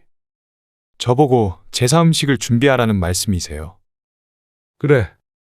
우리 집은 원래 제사 준비를 다 남자가 하거든. 근데 내가 나이가 드니까 혼자서 할 수가 있어야지. 사위도 들어왔으니까 이제부터는 사위랑 하려고 해. 처가 제사를요? 아, 박서방. 그거 좀 잘 끼워야지. 그리고 중간중간 전 뒤집는 것도 잊지 말고. 왜 이렇게 굼떠? 타기만 해봐. 잠시만요, 장인어른. 지금 정신이 없어서. 박서방. 이런 거 안 해봤지? 우리 집 식구들은 남자들이 더 잘해. 박서방도 곧 선수가 될 거야. 걱정 마. 오늘 이야기 속 주인공은 61세 정용화 씨입니다. 그리고 그녀의 딸과 사위에 관한 이야기이죠. 정 씨는 아무래도 사위를 잘못 본 것 같다는 생각을 했습니다. 멀끔한 외모와 예의 바른 모습에 괜찮은 사윗감이라고 생각했던 것이 얼마 되지 않았는데 결혼한 지 불과 3년 만에 그 생각이 바뀌게 되었습니다. 딸이랑 동갑인 사위는 30대가 아니라 50대라도 된 것 같은 사고방식을 가지고 있었습니다. 그리고 너무나 효자라 제 부모밖에 몰랐죠. 그래서인지 명절에는 처가에 오질 않는 때가 많았고 용돈은 안 사돈 에게만 주었습니다. 그런 것들을 다 이해한다고 치더라도 정씨 부부가 가장 참을 수 없는 것은 며느리라는 이유로 시가에서 부려지는 딸이었습니다. 그리고 그걸 당연한 것으로 여기고 방조하는 사위가 너무나도 괘씸했습니다. 처가에서 사위 대접은 바라면서 어째서 내 딸이 시가에서 제대로 된 대접을 못 받는 건 아무렇지도 않게 생각하는지 몰랐습니다. 생각 같아서는 이런 남자랑 살지 말라고 하고 싶은 심정이었습니다. 하지만 그게 되지 않는다면 정씨 부부도 나름의 방법으로 사위에게 복수해버리고자 했습니다. 그래서 코를 납작하게 만들어 싹싹 빌게 해줄 작정이었죠. 정씨는 딸이 하나 있었습니다. 자식이 하나라 귀하게 키운 딸이었습니다. 아주 어릴 때 크게 아팠던 적이 있었는데 그래서 그런지 남편의 딸 사랑도 양가 친척에게 이미 유명한 이야기였습니다. 그리고 딸도 그만큼의 사랑을 돌려줄 줄 아는 자식이었습니다. 정 씨에겐 다 커서도 때로는 친구이자 때로는 아들이기도 했습니다. 물론 그건 남편에게도 마찬가지였죠. 뭐? 네가 벌써 무슨 결혼이야? 아빠, 나 32살이야. 그러니 32살 먹은 딸이 결혼하겠다고 해도 깜짝 놀랐겠죠. 32이면 아직 창창하잖아. 한 40쯤에 해. 하고 싶은 거 다 해보고. 그러면 애는 언제 낳아? 아빠 70 넘어서 할아버지 되려고? 아, 아빠는 할아버지 안 돼도 좋으니까 천천히 해. 하지만 그게 부모 뜻대로 될 리가 없었습니다. 서운하다고 시집가는 딸을 막을 수는 없었죠. 사위는 딸과 동갑내기였습니다. 만난 지 1년밖에 안 됐던 터라 얘기는 들었어도 정식으로 소개받은 것은 처음이었습니다. 그리고 정 씨는 사위를 처음 만났을 때 참 예의 바른 청년이라고 생각했습니다. 또 요즘 사람답지 않게 어머니를 잘 챙긴다 싶었습니다. 저희 남편이 2년 전에 떠났거든요. 그래가지고 아들이 잘 챙겨줘요. 어쩔 땐 지 누나보다도 더 그래요.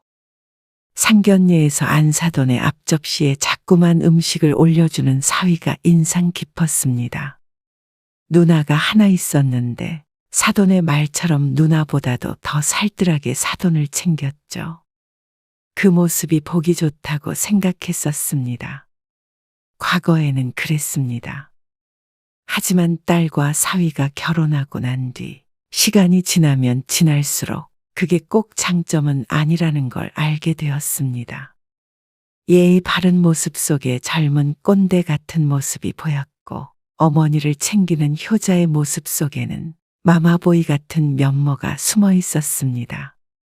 딸조차도 그걸 모르고 결혼했는데 정씨 부부가 진작 알아볼 수 있었을 리가 없었죠.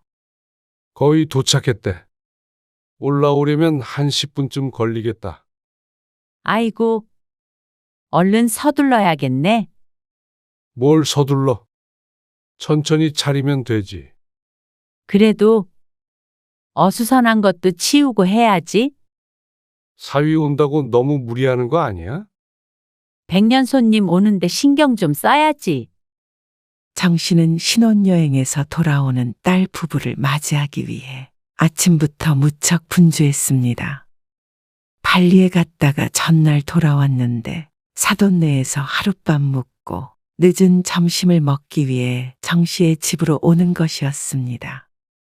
조금 후에 딸과 사위가 집으로 들어왔습니다.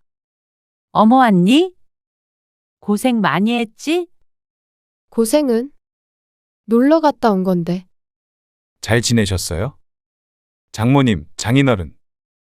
장모님, 장인어른이라는 호칭이 참 낯설었습니다. 남편은 허 웃으며 사위의 어깨를 툭툭 쳤습니다. 출출하지? 시간이 늦었다. 얼른 앉아서 밥부터 먹자. 오후 2시가 넘어가는 시각. 정씨 부부와 딸, 사위는 식탁에 마주보고 앉았습니다. 와, 이렇게까지 차린 건 처음 본다. 명절에도 이 정도로 안 하잖아, 엄마. 딸의 말에 정씨는 민망하다는 듯이 웃었습니다. 그래도 우리 집에서 처음 먹는 밥이잖아. 많이 먹어. 잘 먹겠습니다. 그리고 다 먹은 뒤에 정씨가 빈 그릇을 옮기자 남편과 딸도 일어나서 같이 거들었습니다. 그런데 사위는 자리에서 일어나 거실 소파로 갔습니다. 집을 이리저리 구경하며 앉아 있었습니다. 정씨는 조금 당황스러운 기분이었습니다. 사위에게 무언가 시킬 생각은 없지만 그래도 보통은 도와주려는 듯한 신용 정도는 하니 말이죠. 그러면 정씨는 당연히 거절을 하며 앉아 있으라고 말을 하려고 했습니다. 그게 인지상정 아닌가 싶었습니다. 하지만 사위는 애초에 그럴 마음이 없어 보였죠. 딸도 그런 사위를 자꾸만 힐끔거렸습니다. 뭐라고 할 수도 없지만 부모 눈치도 보이는 모양이었습니다. 너희 곧 집에 가야 되잖아. 이따가 엄마가 치울 테니까 너는 과일 깎어?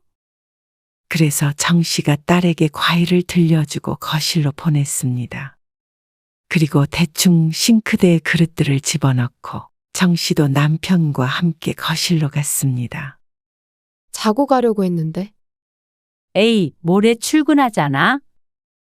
너희 여행 갔다 와서 제대로 쉬지도 못했는데 일찍 들어가서 쉬어. 너희끼리 오붓하게 있고. 정씨도 딸과 오래 보는 것이 좋긴 하지만 그러면 서로 불편할 듯 했습니다. 그러자 사위가 냉큼 대답했습니다. 그럼 그럴까요? 사실 짐도 제대로 못 풀었거든요. 그래. 그렇게 해. 과일 먹고 차 막히기 전에 출발해. 멀지 않은 곳에 살았지만 그래도 딸도 사위도 정씨의 집에 방문하는 게 부담이 되지 않았으면 했습니다. 자고 가는 것을 강요하고 싶은 마음도 전혀 없었죠. 그리고 몇 달 뒤, 딸이 결혼하고 처음 맞게 된 명절이었습니다. 명절을 앞두고 정 씨는 딸에게 전화를 걸어 특별히 먹고 싶은 음식이 있는지 물었습니다. 그러고는 사위의 입맛도 좀 더 조사를 했죠. 차례는 지내지 않지만 그래도 명절이니 잔치상은 차려야 했습니다. 기왕이면 사위와 딸이 좋아하는 걸 차리려고 얼마 전부터 신경을 썼습니다. 그리고 딸이 오기로 한 명절 당일이 되었을 때 남편과 함께 아침 식사를 한 뒤부터 바로 음식 준비를 시작했습니다. 그리고 점심때가 지났을 때 딸이 출발했는지 궁금해서 자꾸만 휴대폰을 보게 되었습니다. 출발하면서 전화한다고 했는데 아직도 출발을 안 했나 싶었죠. 전화해봐. 1시간 전에 정 씨가 전화를 걸어보려니까 말렸던 남편도 연락을 기다리기가 지쳤는지 정 씨에게 휴대폰을 건넸습니다. 딸에게 전화를 걸었더니 조용한 목소리로 여보세요 하는 소리가 들렸습니다. 그리고 잠시 뒤 딸이 엄마를 부르며 훌쩍거렸습니다. 왜 그래? 정 씨가 당황해서 묻자 딸은 서럽다는 듯이 하소연을 했습니다. 나 못 갈 것 같아. 뭐? 왜? 그런 말 없었잖아. 나도 당연히 갈 줄 알았는데 박서방이 갑자기 어머님만 두고 처가에 가는 게 그렇대. 뭐? 사돈처녀 안 와? 시가가 너무 멀어서 오늘은 못 오고 내일 아침 일찍 온대. 원래 계속 그렇게 했대. 뭐? 그럼 어쨌거나 내일이면 온다는 거잖아. 너는 집에 오게 해줘야지. 모르겠어. 어머님도 막 눈물을 글썽거리시고 그러니까 박서방이 차마 발이 안 떨어진다는 거야. 다른 날도 아니고 명절에 그렇게 하기는 어머님이 불쌍하대. 뭐야? 뭐 소리를 도대체 몇 번이나 한지 몰랐습니다. 당황스러웠습니다.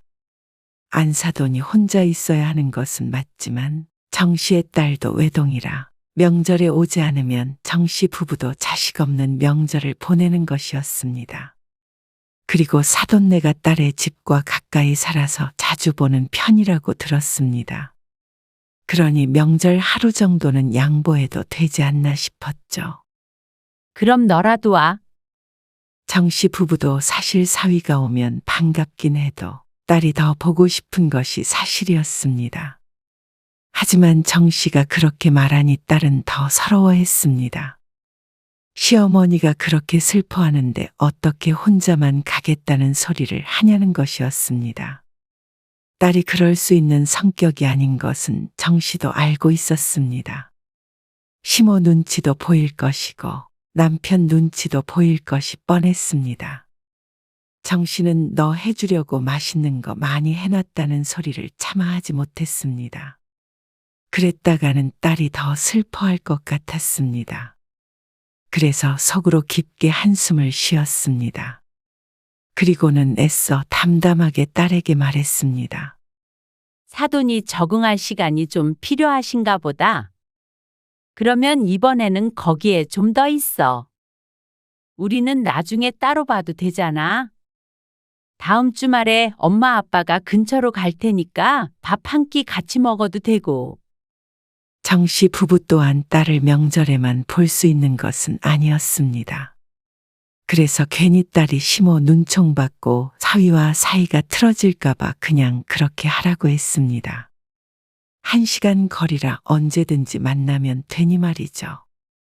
하지만 한번 그렇게 하니까 그 다음 명절에도 당연하다는 듯이 연휴 마지막 날에서야 겨우 처가에 오는 사위. 그마저도 피곤해하는 기색이 역력하니 밥 한 끼 먹는 것이 고작이었습니다. 그러면 차라리 우리는 명절 전주에 보고 너는 시집에서 바로 집으로 가. 피곤하잖아. 생각해보면 명절이라는 게 그리 대단한 것도 아니었습니다. 우리가 이해하고 삽시다. 혼자서 외로우시겠지. 하지만 그렇게 하다 보니 의도치 않은 일이 생겼죠. 너 아직도 집에 안 갔어? 연휴 마지막 날 저녁이 되어 딸에게 전화를 거니 아직도 시집에 있다는 대답이 들렸습니다. 오전에 누나가 오면 집에 가야 하는데 말이죠. 어머님이 기가 막혔습니다. 오전에 시누이가 오니 다 같이 시간을 보낼 수 있게 저녁까지 있다 가라고 했다는 말이었습니다. 그럴 거면 딸 입장에서는 차라리 친정에 오는 게 훨씬 나을 것이었습니다. 피곤하니 쉬라고 오지 말라고 했더니 더 고생을 했습니다. 박서방도 누나네랑 식사도 하고 놀고 싶대. 멀리 살아서 자주 못 보니까. 그럼 너는? 왜 너는 집에 안 보내? 밥 차려야 해. 뭐야? 누나네 식구가 넷이니까. 어머님 혼자 여럿이 먹을 음식 차리기 힘드시다고. 딸이 며느리이기 때문에 제사도 1년에 여러 번 있고 명절에도 차례 음식을 한다는 것은 알고 있었습니다. 그리고 그것에 대해 좋지는 않지만 왈가왈부할 마음은 없었습니다. 그렇지만 이건 너무한 처사가 아닌가 싶었습니다. 가슴이 답답했습니다. 그렇다고 사위에게 전화해서 욕은 못하고 다음 명절부터는 집으로 오라고 서극적인 대처를 했죠. 사위가 가끔 오면 정씨 부부는 아무 일도 시킨 적이 없었습니다. 하다못해 상을 들어달라는 부탁조차 하지 않았죠. 그런데 어쩜 남의 자식을 데려다가 그렇게 부려먹는지 안사돈이 야속했습니다. 그리고 몇 주 뒤에 만난 딸을 보니 얼굴 빛이 어두웠습니다. 신혼생활 안 좋아? 얼굴이 왜 푹 죽었어? 그래? 그냥 그러네. 별일? 없는 거지? 정씨의 물음에 딸이 머뭇거리다 대답했습니다.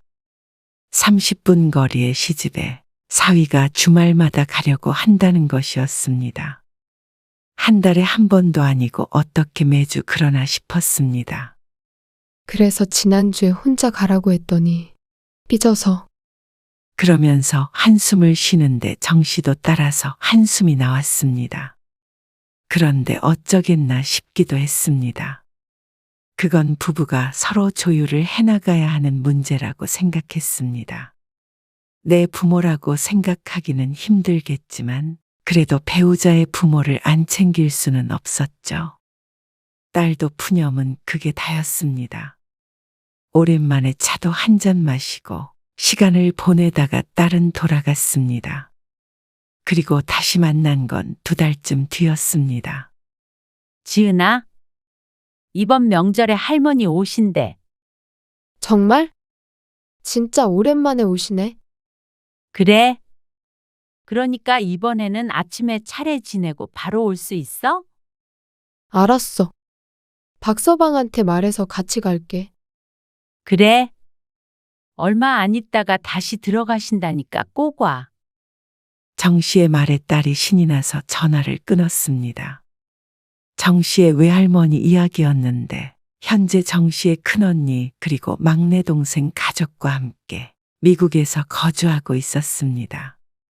워낙 거리가 있고 한국에 볼 사람은 정씨밖에 없어 한국에는 몇 년에 한 번씩 들어오곤 하셨습니다. 딸이 결혼하기 3년 전이 마지막 방문이었습니다. 딸의 결혼식 때조차 전염병이 돌아오지 못하셨죠. 그런데 명절 당일이 되자 딸은 혼자 집에 왔습니다. 아이고, 내 새끼 왔어? 할머니, 저 왔어요. 잘 지내셨어요?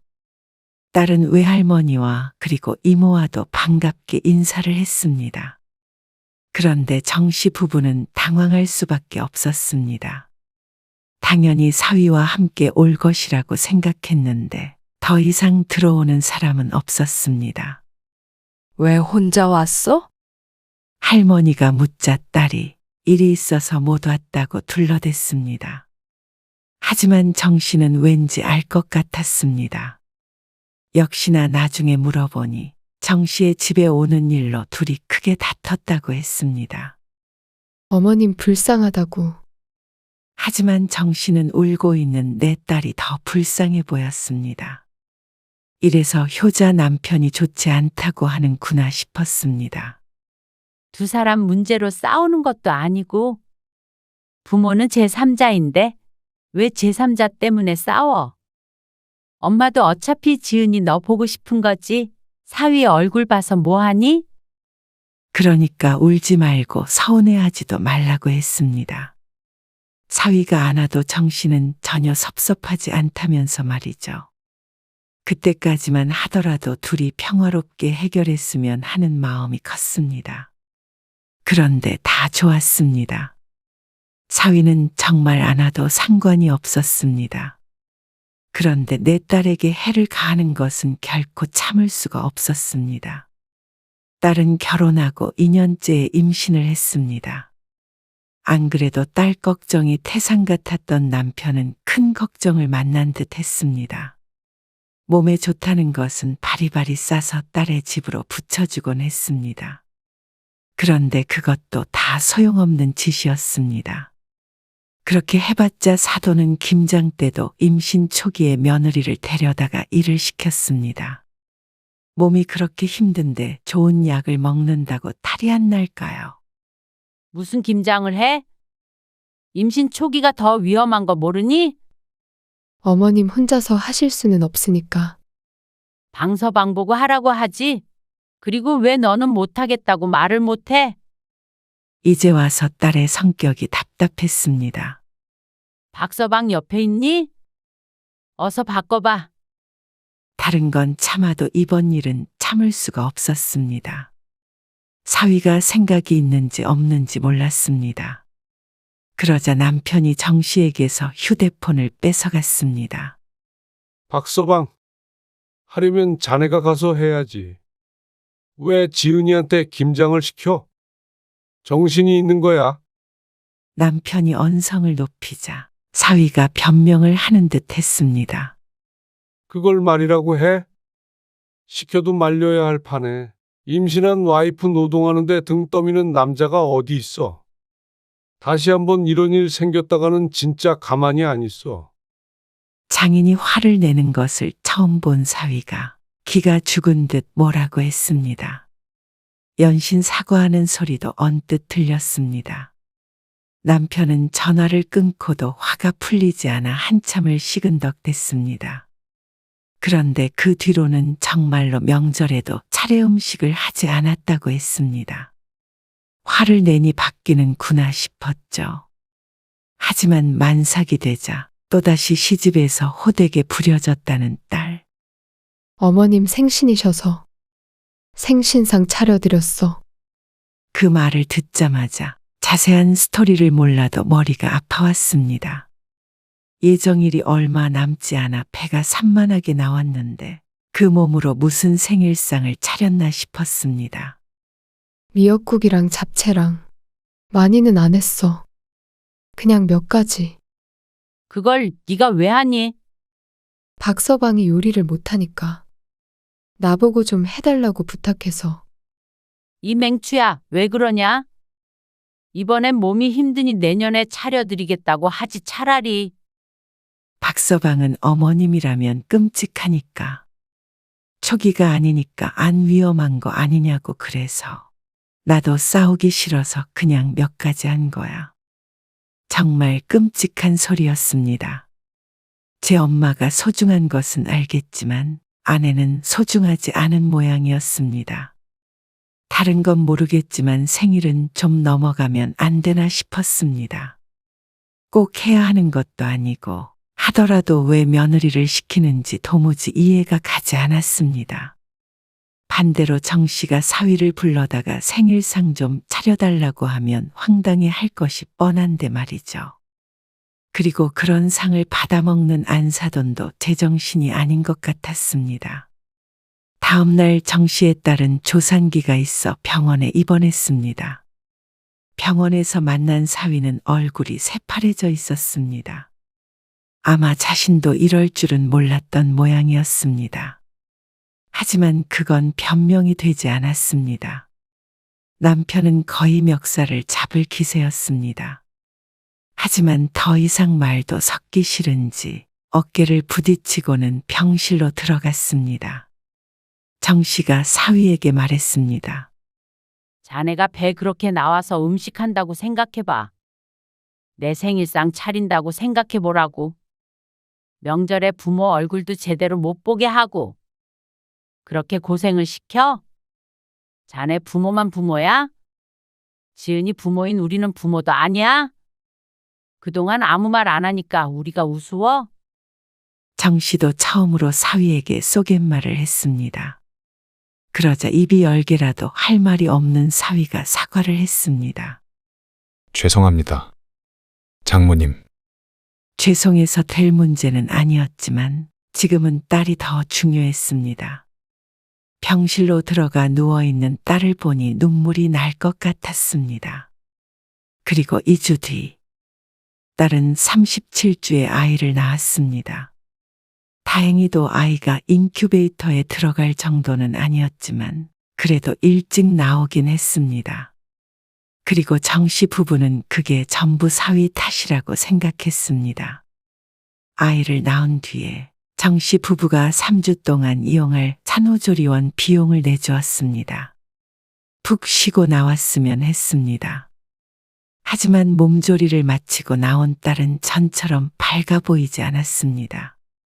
산후우울증이라도 걸렸나 싶었습니다. 사위는 뒤늦게 정신을 차린 듯 보이기도 했지만 그래도 둘 사이가 이전보다 소원해지긴 한 것 같았습니다. 아이가 태어난 지 3달쯤 되었을 때 정씨 부부가 딸의 집에 방문한 일이 있었습니다. 그런데 공교롭게도 안사돈도 와 있었죠. 정씨 부부가 도착하기 1시간 전쯤 도착했다고 했습니다. 그리고 예정에 없던 방문이라고도 했습니다. 안사돈은 아이를 보느라 웃음꽃이 피어 있었죠.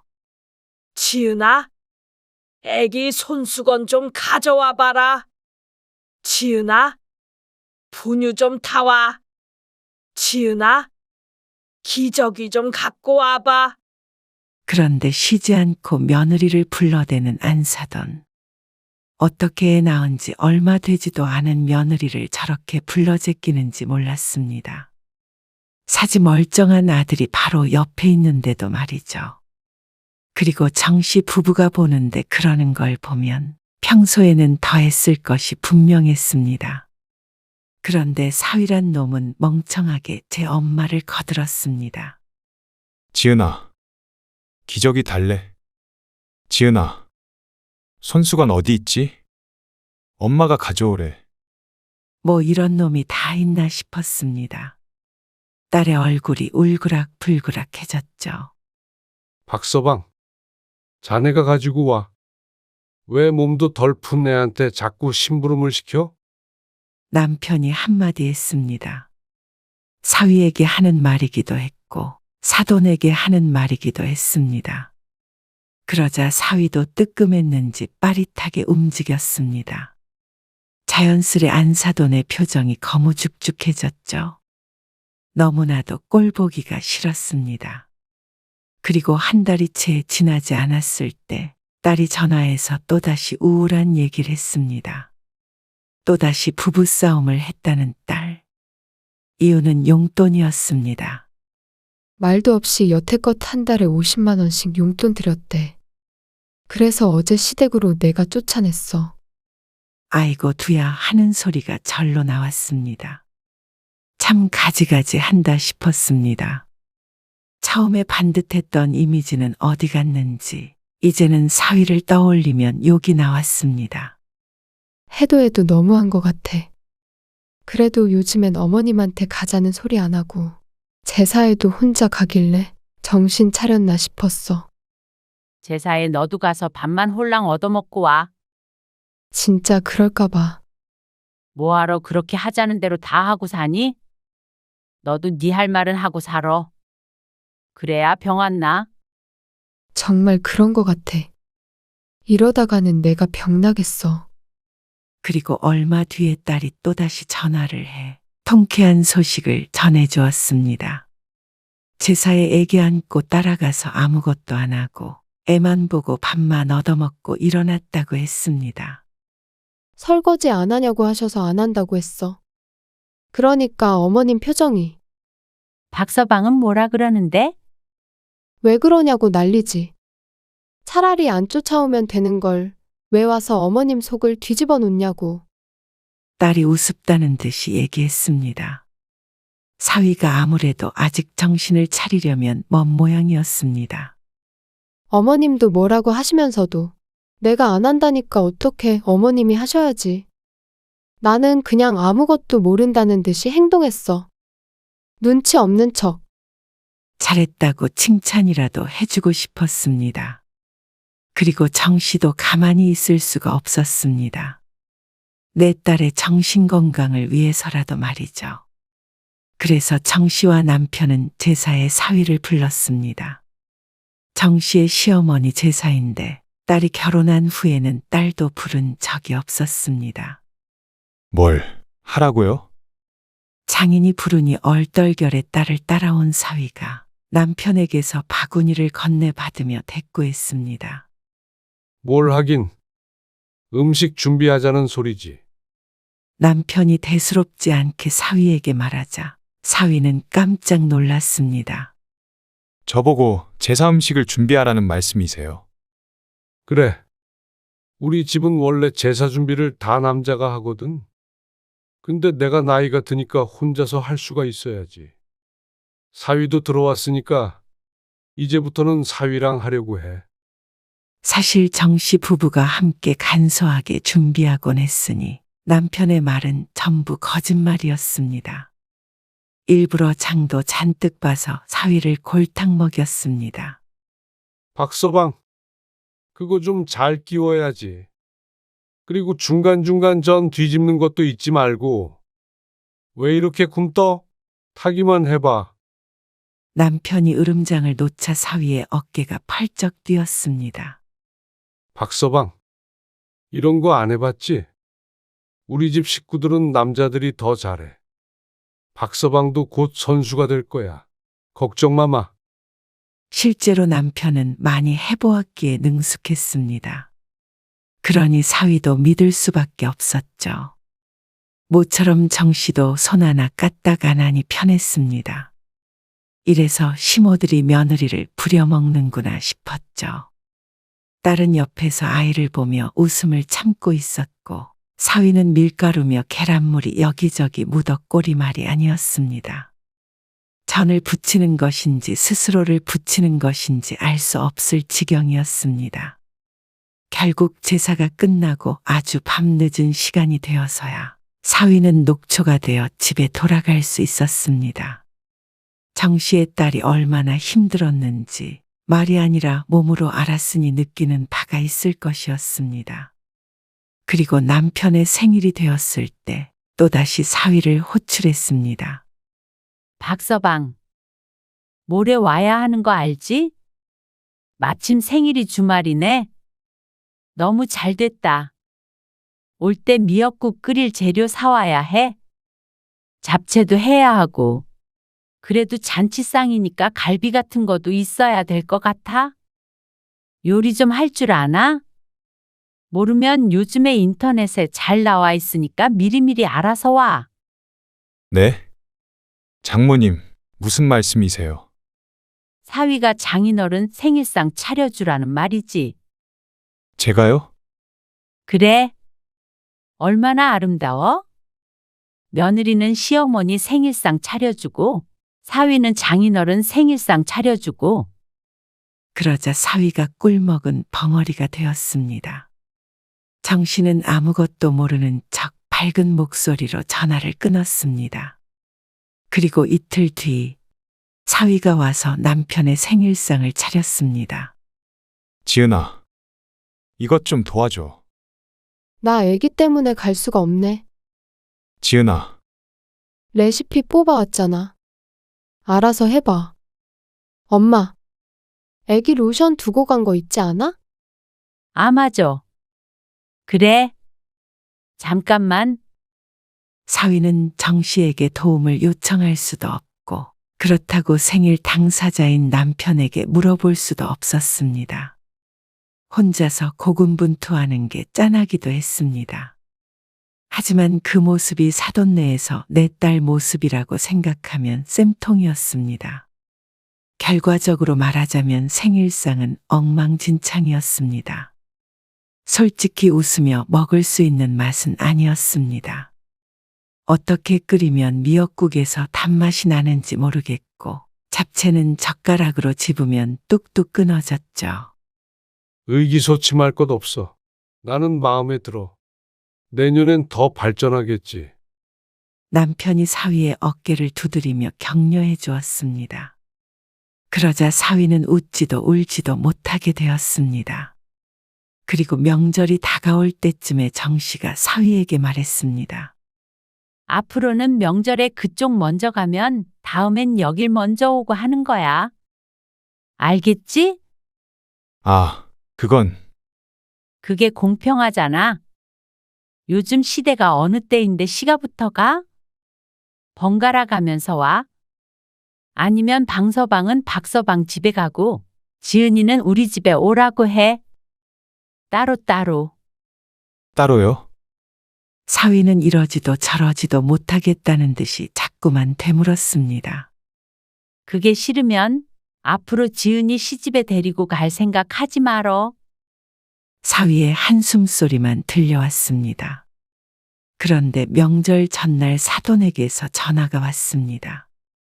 요즘에 저희 아들 불러다가 괴롭히시는 거 알고 있어요. 근데 저도 아무 말 안 했는데 명절에 장남이 집에도 못 오게 하는 건 아니죠.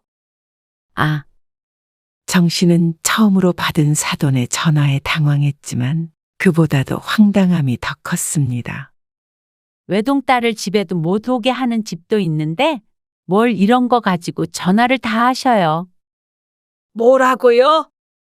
딸이랑 아들이랑 갔나요? 글쎄요. 딸이 없어서 저는 잘 모르는데 사돈은 아시잖아요? 듣자 하니 명절에 아들, 딸 다 같이 모여서 즐거운 시간 보내셨던 것 같은데. 이런! 아무리 그렇다고 남의 집 귀한 아들 데려다가 밥을 차리게 해요. 그쵸? 그건 좀 아니죠?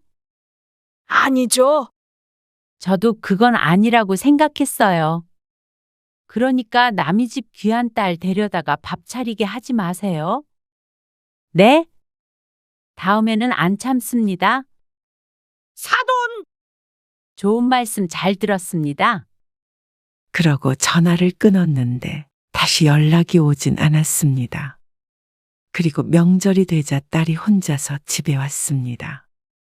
따로따로 가기로 했으면 진작 왔어야지. 왜 이제 왔어? 따로 가기는 무슨 시집 갔다가 못 가게 하시는 거 그냥 왔어. 애는? 애도 두고 왔지. 아마 애 좀 먹으실 거야. 박서방은 안 따라왔어? 따라오려고 하길래 내가 품에 애기 안겨주고 와버렸지. 그런데 딸은 불안해하기는커녕 속이 시원하다고 했습니다. 시어머니가 뒤로 넘어갈 정도로 화를 냈다고 하는데 이제는 걱정이 안 되는 모양이었습니다. 몰라. 어머님 눈치 보다가 내가 정신병 걸릴 것 같아. 그래서 이제는 당당하게 말씀드리려고. 무조건 알았다고 하니까 어머님도 박서방도 다 나를 물러봐. 정 씨는 딸의 어깨를 두드려 주었습니다. 그리고 1시간쯤 있다가 사위가 아이를 안고 나타났습니다. 마침 밥을 차려 같이 먹고 있던 참이었습니다.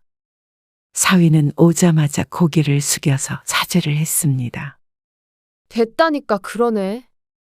분명히 약속했는데 오늘 아침에도 어머님 편들었지. 또 나한테 이해해달라며? 이제 그렇게 안 한다니까. 이해해달라고 한 건 엄마가 화내신 걸 이해해달라고 한 거야. 난 당연히 같이 오려고 했어. 그 말에 딸이 콧방귀를 뀌었습니다. 사위는 손이 발이 되도록 싹싹 빌었습니다. 딸이 이혼이라는 초강수를 두고 나온 것 같았습니다. 그러니 사위가 이혼만은 안 된다며 흐느끼기까지 했죠. 그럼 우리 엄마 아빠도 똑같이 용돈 드려. 용돈을? 그래. 어머님 형편이 어려우신 것도 아닌데 혼자 계신다는 이유로 매달 용돈 몰래 드렸잖아. 우리 엄마 아빠도 똑같이 드려. 그러자 사위가 얼른 고개를 끄덕였습니다. 그렇게 하겠다고 대답하는 것에 정 씨도 놀랐습니다. 졸지에 용돈을 받게 되었으니 말이죠. 제사 땐 당신 혼자 가. 그리고 내가 원할 때는 시가 행사에 참석할 건데. 똑같이 일하지 않으면 나도 안 해. 그리고 어머님한테 가는 만큼 우리 집도 와야 해. 알았어. 그렇게 할게. 사위의 휴대폰이 계속해서 요란하게 울렸습니다. 아무래도 사돈인 것 같았습니다. 하지만 사위는 받지 않았습니다. 엄마한테 그러지 말라고 단단하게 말씀드리고 온 거야. 진짜야, 이제 너 괴롭히지 말라고 했어. 그러자 딸도 화가 수그러든 듯했습니다. 그러면서 마지막 기회를 주겠다고 했습니다. 이제는 정 씨와 남편도 사위 불러다가 쇼를 하지 않아도 되는 모양이었습니다. 딸만 괜찮다면 정 씨는 사위가 안 와도 좋으니 말이죠. 용돈도 안 줘도 돼. 차라리 너 비상금으로 써. 사위가 먼저 돌아가고 딸은 정 씨의 집에서 하룻밤을 묵었습니다. 엄마 아빠는 지은이 네 선택 존중해. 우리는 너희만 잘 살면 신경 끄고 살게. 보고 싶으면 너만 애기 데리고 가끔 오던가 하고. 이제 걱정 마. 내가 마음 단단히 먹고 알아서 잘할게. 결국엔 딸의 가정도 정 씨의 가정도 평화가 찾아왔습니다. 나중에 듣자 딸이 시집의 발길을 끄느니 사돈이 안달이 난 듯했습니다. 어찌나 조심스럽게 대하던지 적응이 안 될 지경이라고 했습니다. 잘 됐다 싶었습니다. 정 씨도 웬만하면 딸이 온전한 가정에서 아이와 함께 행복했으면 하는 바람이었습니다. 사위와 사돈이 바뀐다면 그걸로 됐습니다.